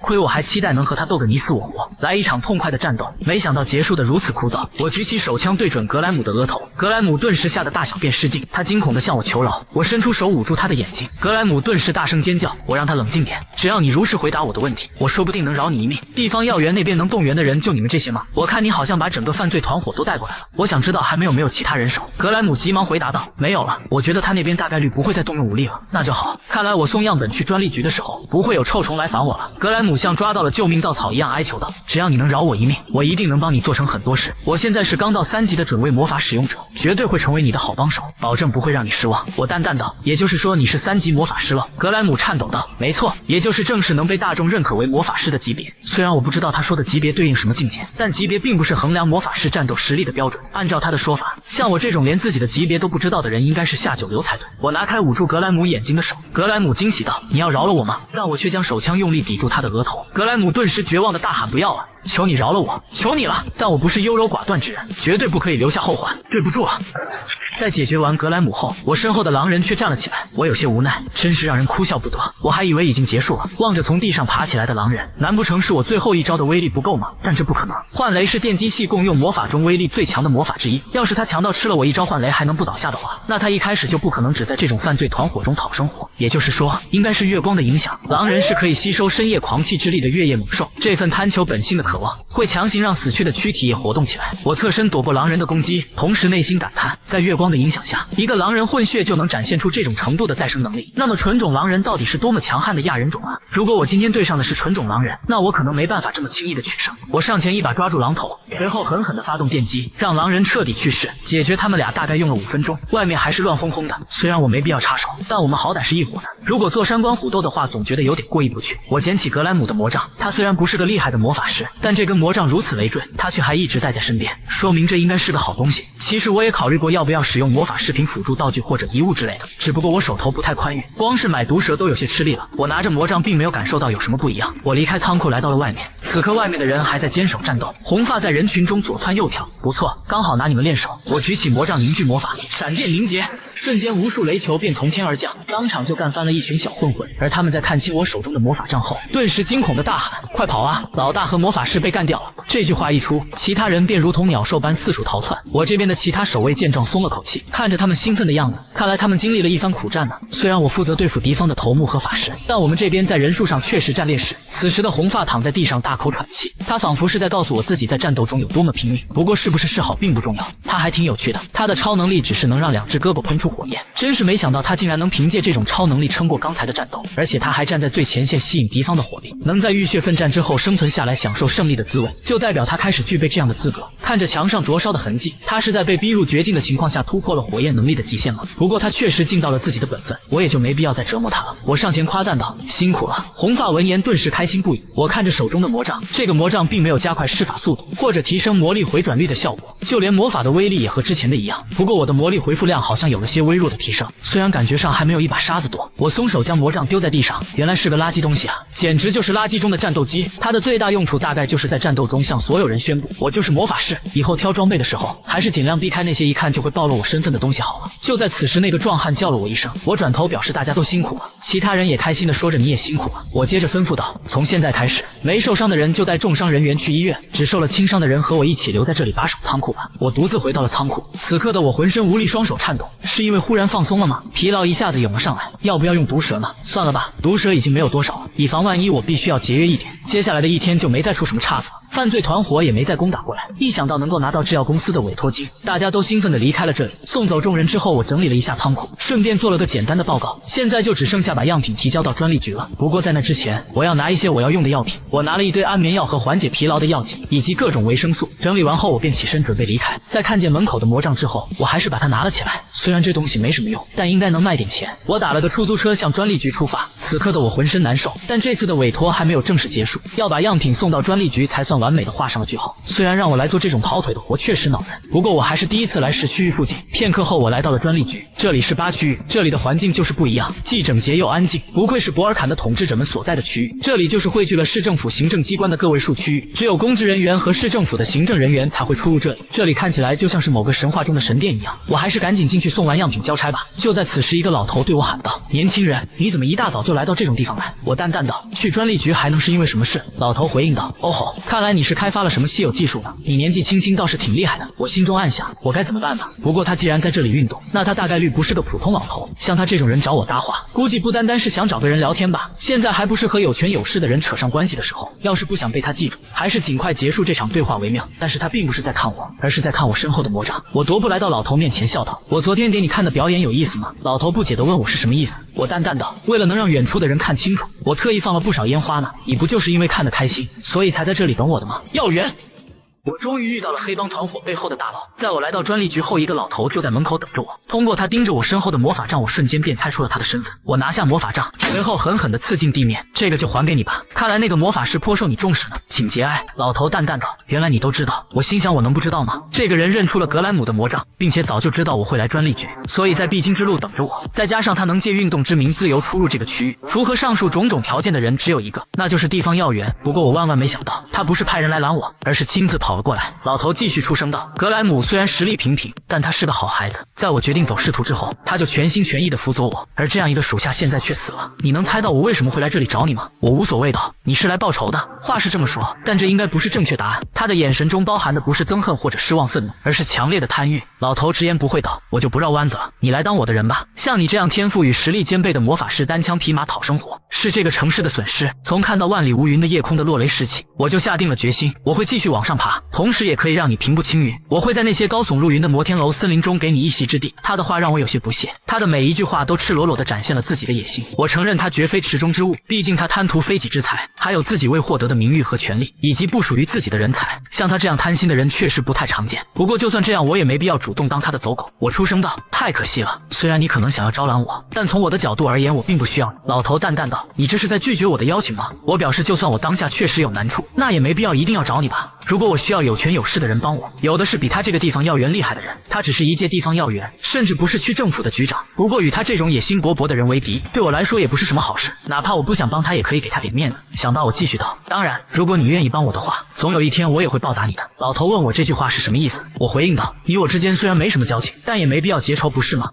在回到杰尼的酒吧后，得知了这件事的杰尼对此破口大骂：“他有毛病吧？虽然我知道混政坛的老家伙之中不乏十分偏执的家伙，但他已经偏执过头了吧？”我问杰尼觉得他们还会不会再出手。杰尼思考道：“这个我觉得应该不会，他们虽然难缠，但处理起事情来还是挺干净利落的。如果对方以后真的再来，估计也是爬到比现在更高的位置之后的事吧。这样一来才代表他真的想要你这个人才，认识2、3个政界人士也没什么坏处。他们虽然烦人，但能给你提供不少帮助。”他说的就好像亲身体验过一样，不过也正常。他年纪轻轻就开了一家人力中介当前客，想必他之前的经历也绝不普通。就在此时，杰尼的电话响起，接着杰尼开心道：“看来阿木那查到专利局已经登录新药样品了，所以钱已经打过来了，要不要我现在汇钱给你？”我起身回应道：“多谢，我还有个地方要去，就先告辞了。”杰尼却让我等一下。范，你除了在我这里接活以外，你不会没在别的地方找工作吧？我无言以对。杰尼有些无语，看来被我说中了，你得尽快多找几个收入来源，这样才不会被金管局怀疑啊！一定要找个幌子把自己包装好，不然手握巨款的无业游民会被金管局盯上的。我转身表示我会去研究一下的。杰尼不放心的嘱咐道：“我不是在催你，是让你好歹先试着找工作。”走出酒吧后，我只觉得身心俱疲。虽然我现在恨不得立刻回去休息，但眼下最重要的就是补充毒蛇。要想消除疲劳，像个普通人一样活动，毒蛇对我来说必不可少。片刻后，我来到了植物园，卖药的老头见到我后顿时大笑道：“瞧瞧这是谁？这不是我的贵客吗？上次是我有眼不识泰山，还请多多见谅。没想到你竟然是个如此才华横溢的魔法师啊！”我有些无语道：“老板，我是哪里得罪你了吗？”老头笑道：“你这是哪里的话？我只是有点惊讶。既然关于你的传闻都能传到我的耳朵里，那说明你差不多适应这个圈子了。这一点确实超乎我的预料。你连自己用的毒蛇是什么型号都不知道，竟然还能活到现在。这家伙表面笑盈盈，原来心里在琢磨这种事啊。不过也总好过一直笑嘻嘻，不把真心示人的家伙。”我淡淡道：“所以你不打算卖东西给我了吗？”老头连忙表示不是，小店的大门永远为你敞开。我拿出1沓钱，表示我要100个上次那种毒蛇。老头顿时喜笑颜开，确实是我有眼无珠了，我竟然没看出你是个踏实肯干、前途一片光明的年轻人。你怎么不早说自己赚这么多钱啊？我有一款毒蛇想推荐给你。接着老头就是一顿翻找，片刻后买到毒蛇的我离开了植物园。刚一出门我便一个踉跄，好不容易才撑了下来，紧接着我便一阵头晕目眩，我的意识一点点流失。幸好我及时掏出了毒蛇，现在总算好点了。我也知道不能依赖毒蛇，但要想在这里活下去，我只能这么做。我仿佛在这个冰冷又凶残的世界走一条没有尽头的钢丝，虽然到目前为止还算顺利，可以后也会一直如此吗？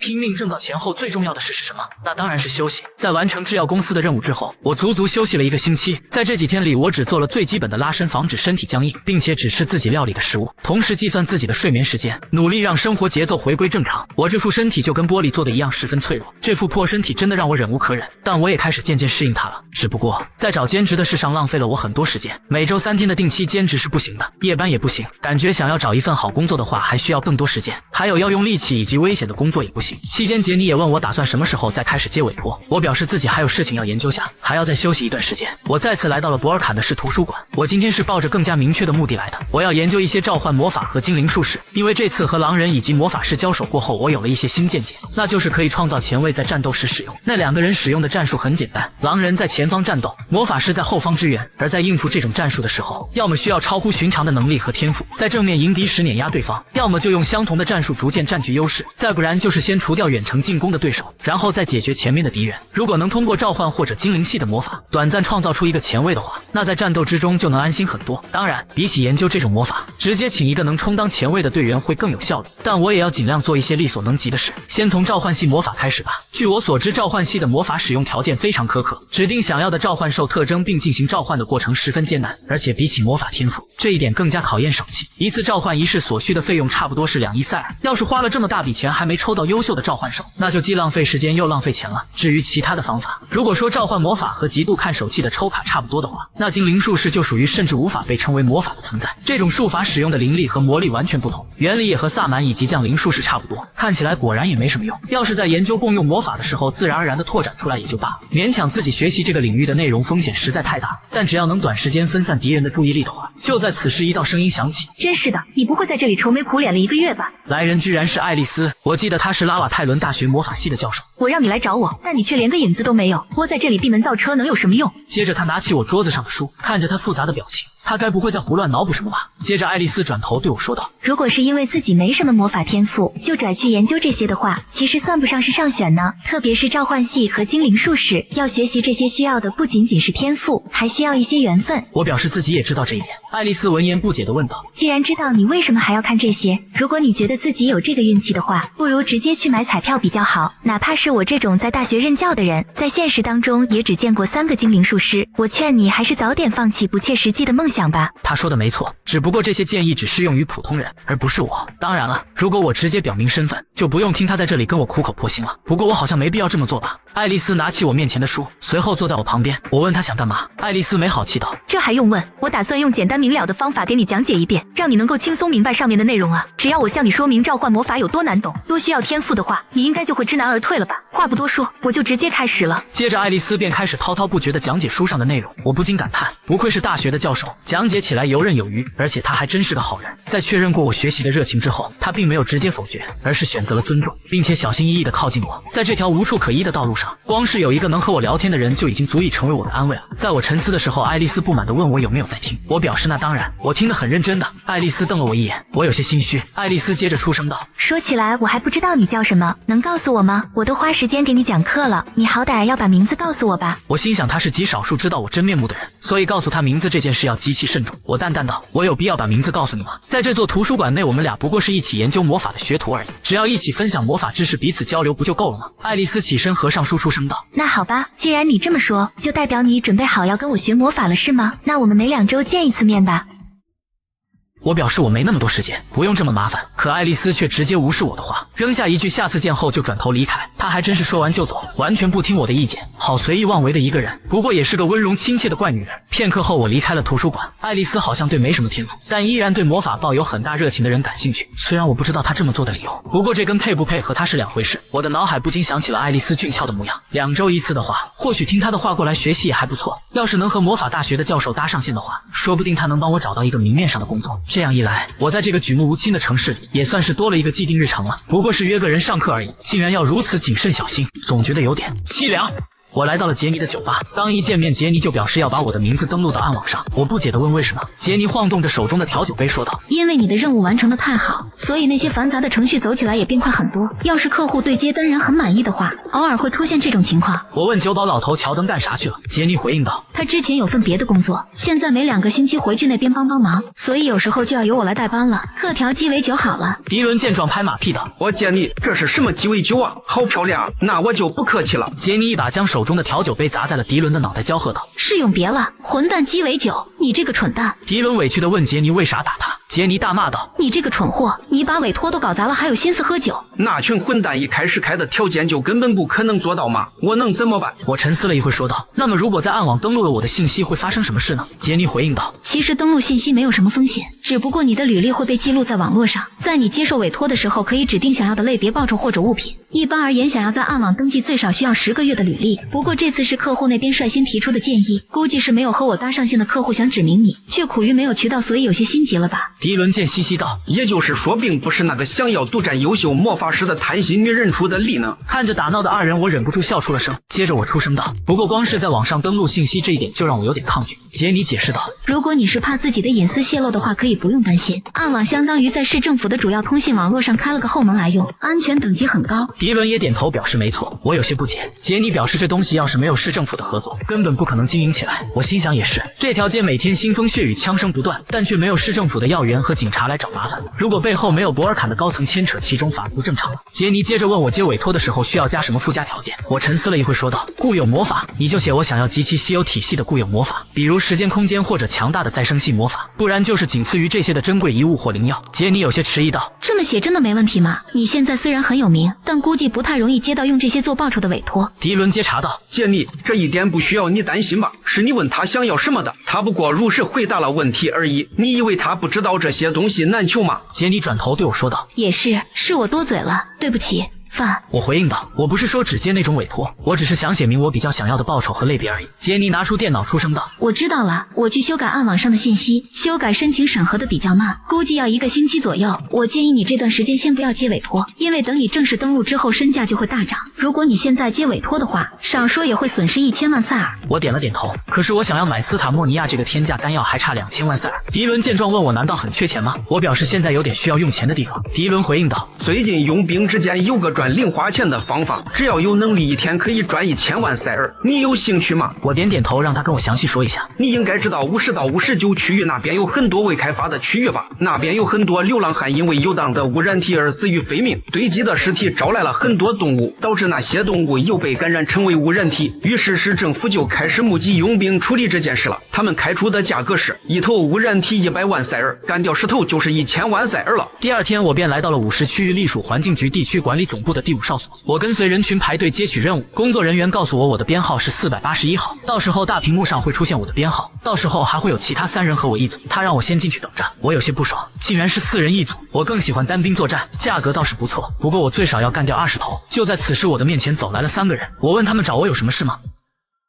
为首的男人对我伸手出声道：“你好，你是484号吧？我是483号米丘尔。”我也伸出手跟他握了握手。“没错，我是484号，我叫范。”米丘尔指着一旁的大长脸介绍道：“他叫爱丽丝。”还有，但那个女人抢先出声道：“我叫克洛利亚。”介绍完毕，我们出发吧。看着走在一起的3人，他们3个好像本来就认识。我运起魔法探查他们的能力，他们只能使用最基本的用以强化身体的魔力吗？希望他们不要拖我后腿。米丘尔边走边对我说道：“听说这里离未开发区域不算太远，真是太好了，你说是不是？”未开发区域是指55之后的区域，以及尚未排序的无号区域，那是一片辽阔的废墟。过去随着巨大城市博尔坦的飞速扩张，政府野心勃勃，想要在这里增建城市的居民区，但政府对40到49区域的统治失败后，这里就成了被荒废的地方。克洛利亚出声道：“在博尔坎之外工作的人一定很辛苦，虽说污染体肆虐的情况最近才变得这么严重，但那些往返于城市与城外的人却一直要提防来自污染体的威胁。”艾丽森接茬道：“所以不都说挖掘城市外的工厂或建筑时会挖到不少可怕的东西吗？”他们说的确实没错，之前我所在的那座黑心工厂就在制造和贩卖黑魔法师的碎尸机。米丘尔接着说道：“不过对于我们佣兵来说，未开发区域倒不是个坏地方，毕竟除掉一头污染体就给100万塞尔的美差可不多见。”艾丽森指着自己的散弹枪得意道：“而且我的散弹枪能在干掉那些家伙时派上大用场。”克洛利亚回头对我说道：“说起这个，你好像只带了一把左轮，你还有什么其他装备吗？”我这才明白他们的真实目的。事到如今，我也不必瞒着他们。我淡淡道：“我在研究电击系魔法。”米丘尔问我是指纯元素方面的魔法吗？我表示可以这么理解。他们3人闻言沉默了一会，随后米丘尔叹了口气，出声道：“看来是我们误会了，我们还以为你肯定是使用枪击系这种大众体系魔法的魔法师呢。毕竟独来独往的魔法师一般都会掌握一些能够随时和其他队员合作的能力。我还是第一次听到这种借口。虽然我之前也听说过，因为初期的纯元素系魔法攻击效率不高，所以使用纯元素系魔法的魔法师并不太受欢迎，但他们这么明目张胆的排斥我也有些奇怪。难不成他们一开始就想直接甩开我行动吗？”米丘尔出声道：“既然是这样的话，我们可能就要考虑要不要和你一起合作了，毕竟我们也想要一个能够提供充足的火力支援的伙伴。”我淡淡道：“我问你一个问题，讨伐完污染体去领报酬的时候，一定要4个人一起去吗？”米丘尔迟疑道：“应该不用，毕竟在讨伐的过程中也有概率出现死伤，所以他们应该不会要求队员聚齐才发报酬。”我冷声道：“既然这样就没问题了，我们到不同内应凑在一起只会伤了和气，从现在起我们分开行动就好了。”米丘尔假惺惺道：“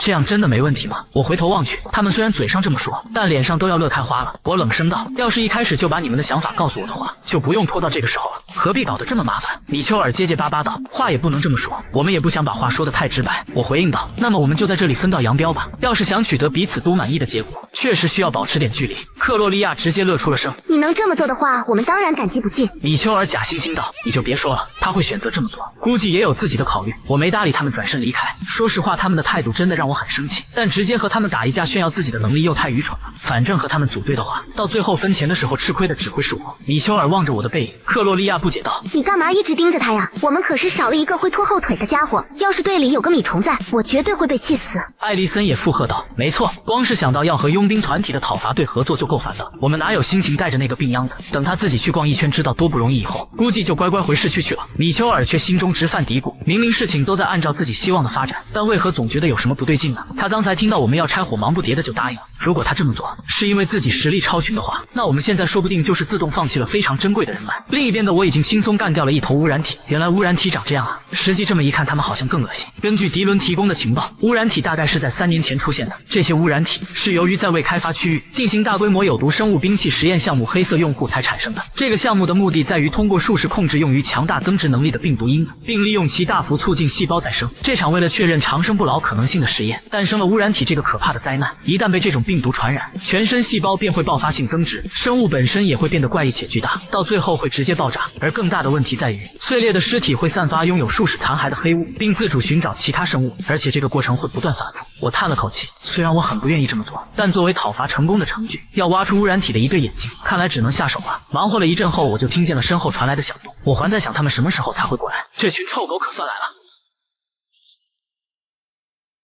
那2只污染体嘶吼着向我冲来，我伸出手施展重力凝结，瞬间一座紫色魔法阵便从我身下展开，无数道黑线从魔法阵中涌出，缠向污染体。眨眼，黑线就将其中一只污染体控制在原地。我伸手凝聚雷电魔法，随后一发掌心雷打出。与此同时，另一只污染体已经窜到了我身后，但我的防护罩挡下了它。紧接着，我从腰后掏出左轮施展加强魔法，一发加强子弹弹出，直接贯穿了污染体。就这样，我不断的干掉污染体。片刻后，我就干掉了5头，一头100万塞尔，也就是说，目前我已经赚了500万塞尔了。确实是个赚钱的好方法，就是不适合长期做。要是没有探查魔法的话，光是找污染体这一点就是个苦差事。还有，没想到污染体还挺强的，它的攻击模式虽然简单，但速度和力气不容小觑。哨所那边会安排大家4人一组进行讨伐，估计也是考虑到了这一点。像米丘尔和艾丽森那种实力的人，绝对没办法单枪匹马的讨伐污染体。不过米丘尔那群人也知道这件事吗？如果他们知道的话，那就是明知道我是个战斗力较弱的魔法师，还让我去送死，不是吗？也确实有这种可能性。稍微休息了一会后，我开始寻找其他目标。我这次的目标是至少2000万塞尔，有了这笔钱，我就能稳定购入斯塔尼亚制药公司的斯塔莫尼亚。要凑到2000万塞尔的话，我还需要再讨伐15头污染体，按照现在的速度大概需要2天。果然还是接有定金的委托比较好，不过现在后悔也来不及了。就在此时，我感知到了附近的异常，我释放出了探查魔法。不远处的箱子后面有3头污染体，我伸出手凝聚魔法，这一招刚好适合这片废墟利用。闪电追踪者，3只闪电狐狸从我手中飞出，这是应用召唤系魔法原理创造的魔法。虽然我没办法赋予这些狐狸自我意识，但却可以长时间控制它们。闪电狐狸瞬间就击碎了木箱，但其中一只的攻击目标却被躲开。我也瞬间便感知到了异常，居然有人躲过了我的探查。明明刚才我都没察觉到有人啊，就好像那天一样。如果现在逃跑的那个人就是那天的狙击手的话，那这一招应该很适合当再会的问候。声浪眨眼攻击就命中了目标，可那人却只是一个踉跄，随后继续逃跑。我呼出一口气，看来声浪根本奈何不了那家伙是吗？那么尝尝这个。我的头顶凝聚出了一个巨大的冰箭，下一刻冰箭便势不可挡地向目标射去，而那目标竟然是个蓝头发的女人。有人居然躲过了我的侦察魔法，这让我想到了当初同样躲开我侦察魔法的狙击手。我用出声浪来跟对方打招呼，可声浪对他并没有作用。我直接凝聚冰箭，这个看你怎么躲。冰箭势如破竹的冲向目标，那人连忙停下脚步向后躲避，冰箭在他眼前炸裂开来。女人有些庆幸自己活下来了，但下一秒冰箭便向四周分裂，瞬间寒冰之力就涌向了女人，眨眼就将她的双腿冻在原地。这招没办法困她太久，对方是个实力颇强的高手，绝对不能给她喘息的机会。重力凝结，下一秒数道黑线就缠上了女人的双臂，一把将她的双手牢牢地勒住。女人被冻得直打喷嚏，接着她破口大骂：该死的，怎么偏偏栽在这种怪物手里？竟然一上来就又喊又骂。我将毒蛇的瓶盖弹出，一把就将女人背后的枪击飞。女人有些心疼地喊道：我的枪啊！接着她转头对我怒喝：你动作轻点！我被她的话逗笑，我为什么要听你的？女人恼怒道：我到底怎么惹到你了？你干嘛这么对我啊？我回应道：这还用问？你不仅鬼鬼祟祟地躲起来，被发现之后还拔腿就跑，谁看都会觉得可疑吧？女人解释道：那是因为我不想打扰你啊，我是怕妨碍到你这个魔法师狩猎，所以才躲起来的。我沉思道：这个借口还真是有说服力。女人闻言松了口气，接着她对我说道：那个，我知道你信不过我，但你能不能先把这片冰处理掉再说啊？我的脚趾头都要被冻掉了。虽然我不觉得她会反抗，但防人之心不可无。我掏出手枪对准女人，女人被吓了一跳，接着她大喊：迪伦，我认识迪伦。我有些疑惑，女人连忙继续说道：我和他一起工作，我只是个普通的佣兵而已。我皱眉问道：你怎么知道我认识迪伦？是迪伦告诉你的吗？既然你和迪伦共事，那你也是安塔雷斯事务所的人。女人点点头道：喂，没错。我接着问她为何跟踪我，还有你是怎么躲过我的魔力侦察的？你听我解释，我没打算要对你做什么，我只是刚好在你身边，但因为不想惹祸上身，所以才躲起来了而已。如果我真要杀你的话，一定会先动手啊，而且我也有足够的时间。至于避开你魔力探查这件事，只能说是因为超能力吧。我有些不解，什么超能力？女人低头道：你看到我腰上的符了吗？这是高级的鲁伊亲自制作的童话符，这东西虽然贵，但确实有用，只要是收入还不错的佣兵基本都会买。我一把摘下那个符，女人顿时气急败坏的大喊让我还给她。德鲁伊是自然系术士，他们的力量源自自然以及强烈的信仰，所以没有任何前兆，也没有任何痕迹。那我探查不到德鲁伊的力量确实正常。刚才符上面的花纹好像变淡了，与此同时我的气息也被削弱了，看来只有在原地隐身的时候术士才会启动。既然花纹会消失的话，也就是说这是有使用次数限制的消耗品，它确实不像是要拿着这种低档货来杀我的样子。女人对我打着哈哈道：你会把那个符还给我的吧？那个有点贵，不对，是特别贵。我淡淡道：这个我不能保证。女人顿时破口大骂：你真是混蛋啊！你不用担心，等我用完了会交给迪伦的。那家伙连自己钱包里有什么都不知道好吗？女人见要不回来，也只能无奈接受现实。她无奈地安慰自己：直接放弃吧，不要抱无谓的希望。但下一秒她就惊喜地发现脚下的冰已经化了。她抬起自己的鞋对我说道：老娘的鞋子都进水了，你怎么赔我？我表示现在是计较这个的时候吗？我给杰尼打去了电话，我问杰尼安塔雷斯事务所有没有一个蓝头发的女佣兵。杰尼回应道：确实有个蓝头发的神经病。说完手机便因没信号而断开了连接，不过还好确认到了重点。我松开了绑在女人手上的重力凝结，我问女人叫什么，女人伸着懒腰道：我叫卡米拉，你叫我米拉就好。你交饭对吧？久仰大名，反正你是来这里讨伐污染体的不是吗？我表示你不也是吗？那倒没错，我最近急需用钱，我老板跟我说什么暗网的事，还说最近接单的话都是亏钱的买卖，所以我才到这里来赚点零花钱。我闻言沉思了一会，米拉问我怎么了，我表示没什么。接着米拉信心满满对我说道：我知道一个把污染体引过来一网打尽的方法，不过需要你的帮助，怎么样，有兴趣吗？到时候报酬一人一半。我内心毫无波澜，看着他伸过来的手，我淡淡道：我7米3。卡米拉顿时恼怒道：那我还赚个屁啊！我回应道：可听你的说法，最终负责除掉污染体的还不是我吗？既然我要做的事情更多，理应让我拿大头。卡米拉反驳道：你放什么屁？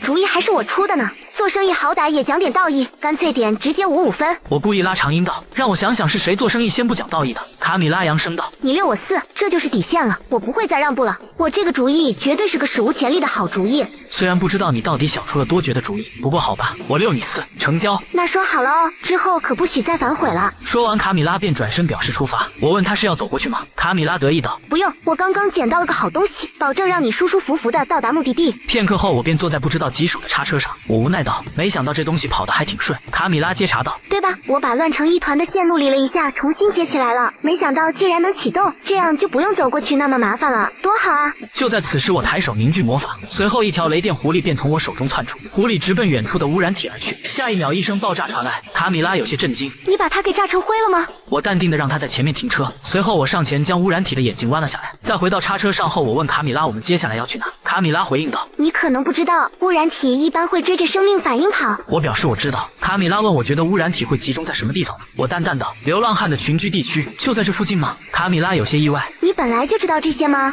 我表示那倒没有，不过我猜到了。我倒不是没想到流浪汉这个选项，只不过寻找流浪汉的生活地点本身就是件浪费时间的事。最重要的是，你就没考虑过其他佣兵可能也是这么想的吗？估计其他佣兵现在也在找我们要去的地方。如果你没有其他对策的话，那直接放我下车吧。说完我便作势往下跳。卡米拉连忙抓住我的胳膊急声道，你好歹是个魔法师，怎么一点耐心都没有啊？这么显而易见的事我能没想到吗？我当然准备了别人不知道的杀手锏啊。我凑近问他那是什么。卡米拉解释道，我们老板对流浪汉很感兴趣。我问他说的是安塔雷斯吗？卡米拉表示没错，因为老板的缘故，他也会偶尔去当义工，最近还帮流浪汉们转移了阵地，而这个地点暂时只有他们知道。如果他说的是真的，那我们就不会撞见其他佣兵了，这一点确实不错。片刻后我们就抵达了一片充满集装箱的地区。卡米拉环顾四周道，污染体不可能到现在还没发现这里，看来那群流浪汉还是能干得掉跑来的污染体的。不过也是，我们给他们提供了这么豪华的住处，他们总该会自己保命吧。我问他不进去吗？卡米拉嫌弃道，我凭什么要进去？要不是看在老板的份上，我根本就不想靠近他们，还不如让我和斯凯文泽那群家伙狼狈为奸呢。我们就先在这里等等看吧，虽然现在还没什么动静，但污染体们绝对会流着口水赶过来。可就在此时，他就看到了远处走来了一群人，那边好像有10几个人，不过距离太远了，我有点看不清。我表示是18个，而且全部是佣兵。卡米拉有些不解，我就是不想撞到佣兵，所以才特地跑到这里来的。我运起魔法淡淡道，如果他们之中也有会魔法的人，那他们迟早会发现这里。卡米拉拿起背后的枪说道，你不会打算和他们硬碰硬吧？直接说这地方被我们占了，让他们滚蛋不就好了？我回应道，如果能恐吓赶走他们自然不错，可惜那边有些熟面孔。卡米拉闻言放下枪开心道，是你的朋友吗？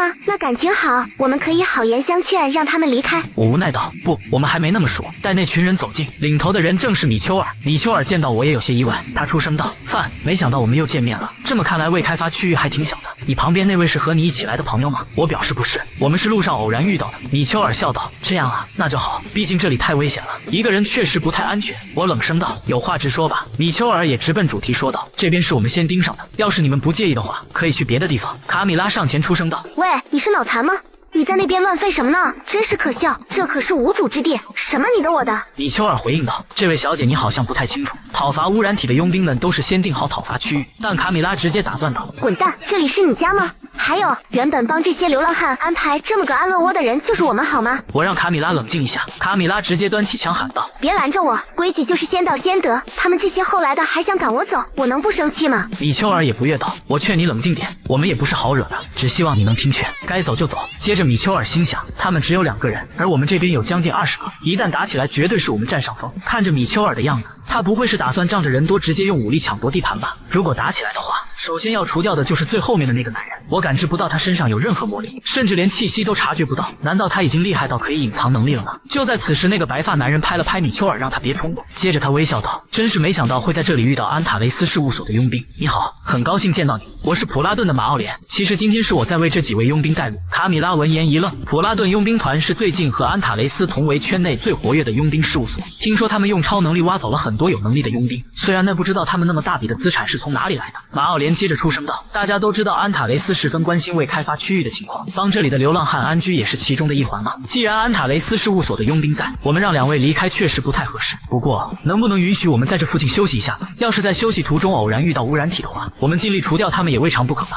说来说去就一个意思，他们不会离开，如果我们再强硬一点，估计就会打起来。米拉看起来也不太想和普拉顿的佣兵起冲突，我对米拉说道，米拉，我们的交易到此为止，告辞。米拉顿时着急道，为什么？说好一起赚钱，你好歹要讲义气吧，怎么能自己一个人跑路呢？我淡淡道，那么你是想和他们比谁能先除掉污染体吗？我才不想浪费体力，不如我自己转几圈逍遥自在。等等，我的符不是还在你身上吗？只要你帮我的话，那东西就给你了，怎么样？那可是我花1000万塞尔买的。就在此时，我感知到了异常，远处居然跑来了一大群黑影，米丘尔他们也听到了动静，而那群黑影居然全都是污染体。米卡开心道，喂，这跑过来的可都是钞票，你不会打算走吧？